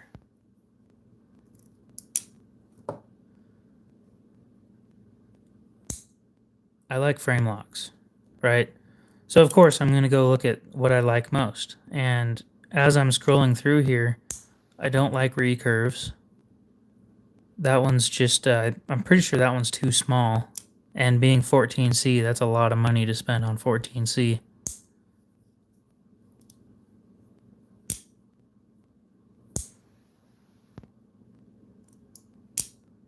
I know because I've already spent that kind of money on 14C. So that's from experience. But I know I'm just not overly impressed with those ones because they're just not my style. I'm not going to lie to them and say that they are.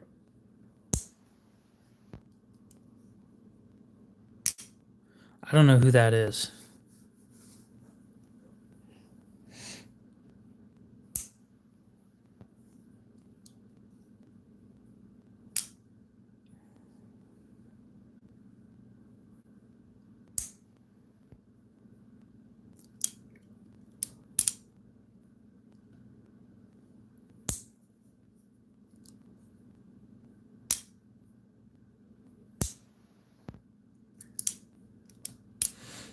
So what'd you find?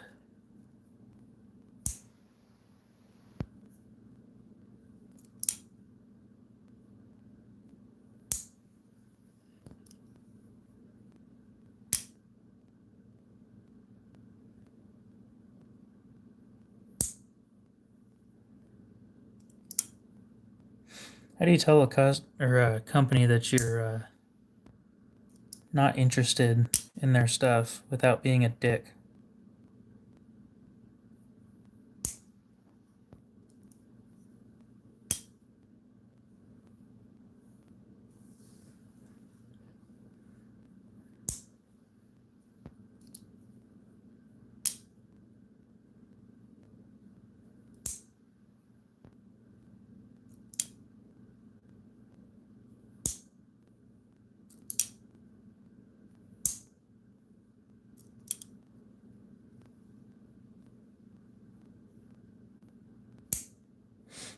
That is heavy.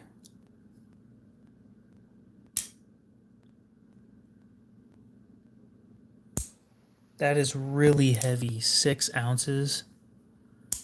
They're in a different country. You think they give a shit about a contagious disease? Come on.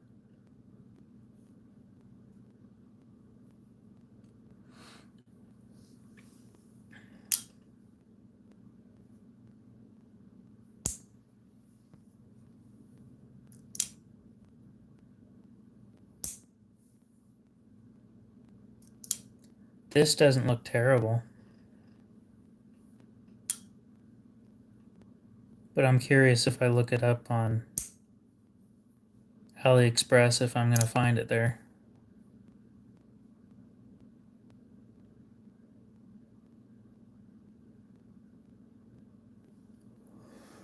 Hmm.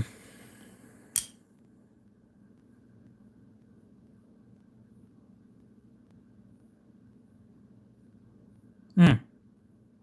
Well, welcome back to the hobby.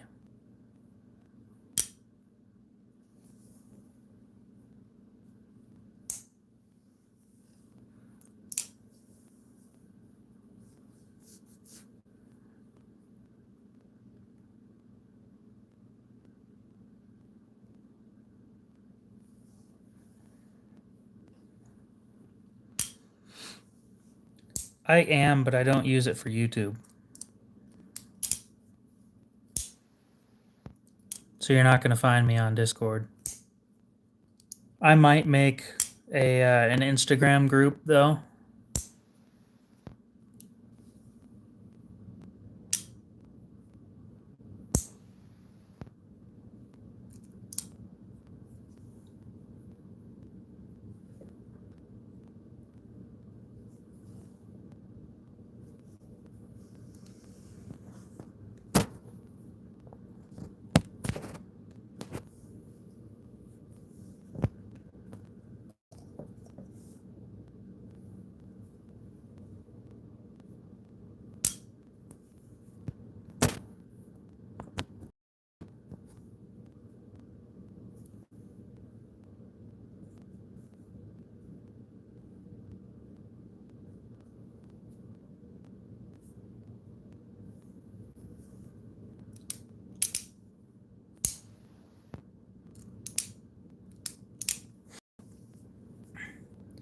Well, with fixed blades, I can't help, but with folding knives, I can.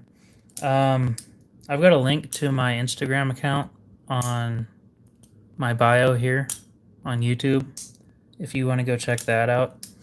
But and I do tend to respond relatively often. But you do got to keep in mind that I unfortunately have a life outside of YouTube as well. So I know, shocking.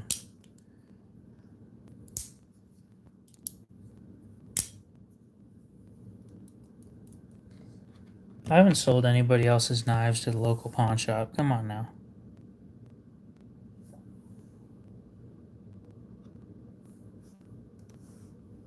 $32 hours to get to 85%. God damn.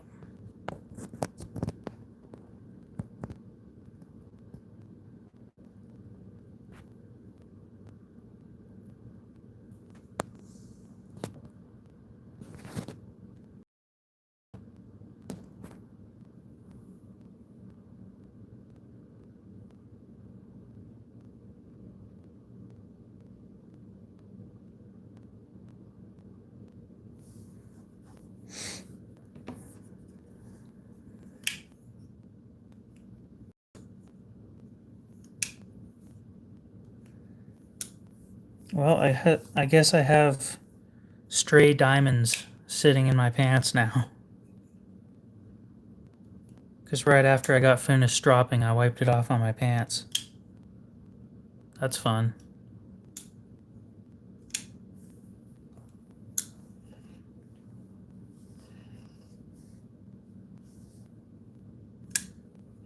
No, there's just a tiny speck, a couple tiny specks of shiny shit on my pants. So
I'll keep that in mind.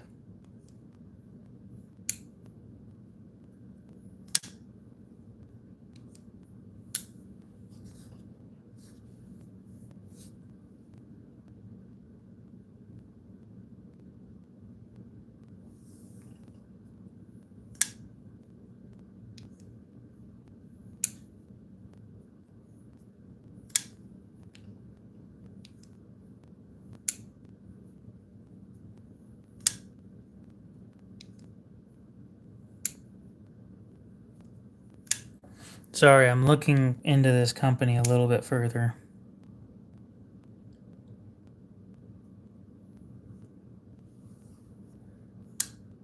Instagram.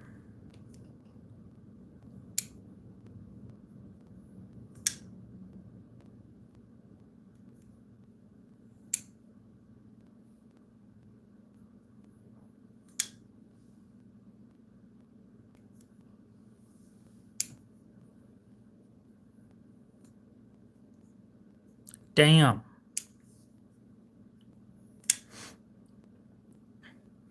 Yeah, if you want to reach out and show stuff off, go for it. I'm on Instagram. Pretty easy to find. You just look up the same stuff you look up on here to find me.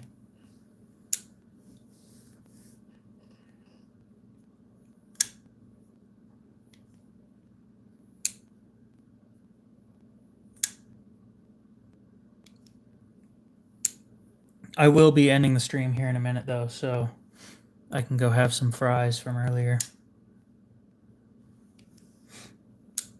Yep, and if you ever need help finding pricing or anything on stuff like that, I can also help with that, but I won't sell it for you. I don't enjoy the sale process. It's not a fun process for me. Especially expensive shit. It's really hard to move stuff right now. So if you planned on selling something, wait.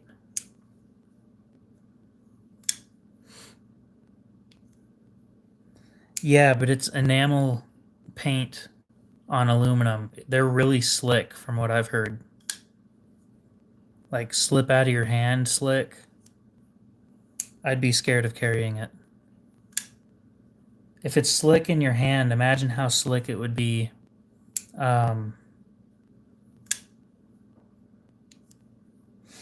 in your pocket with a pocket clip, right?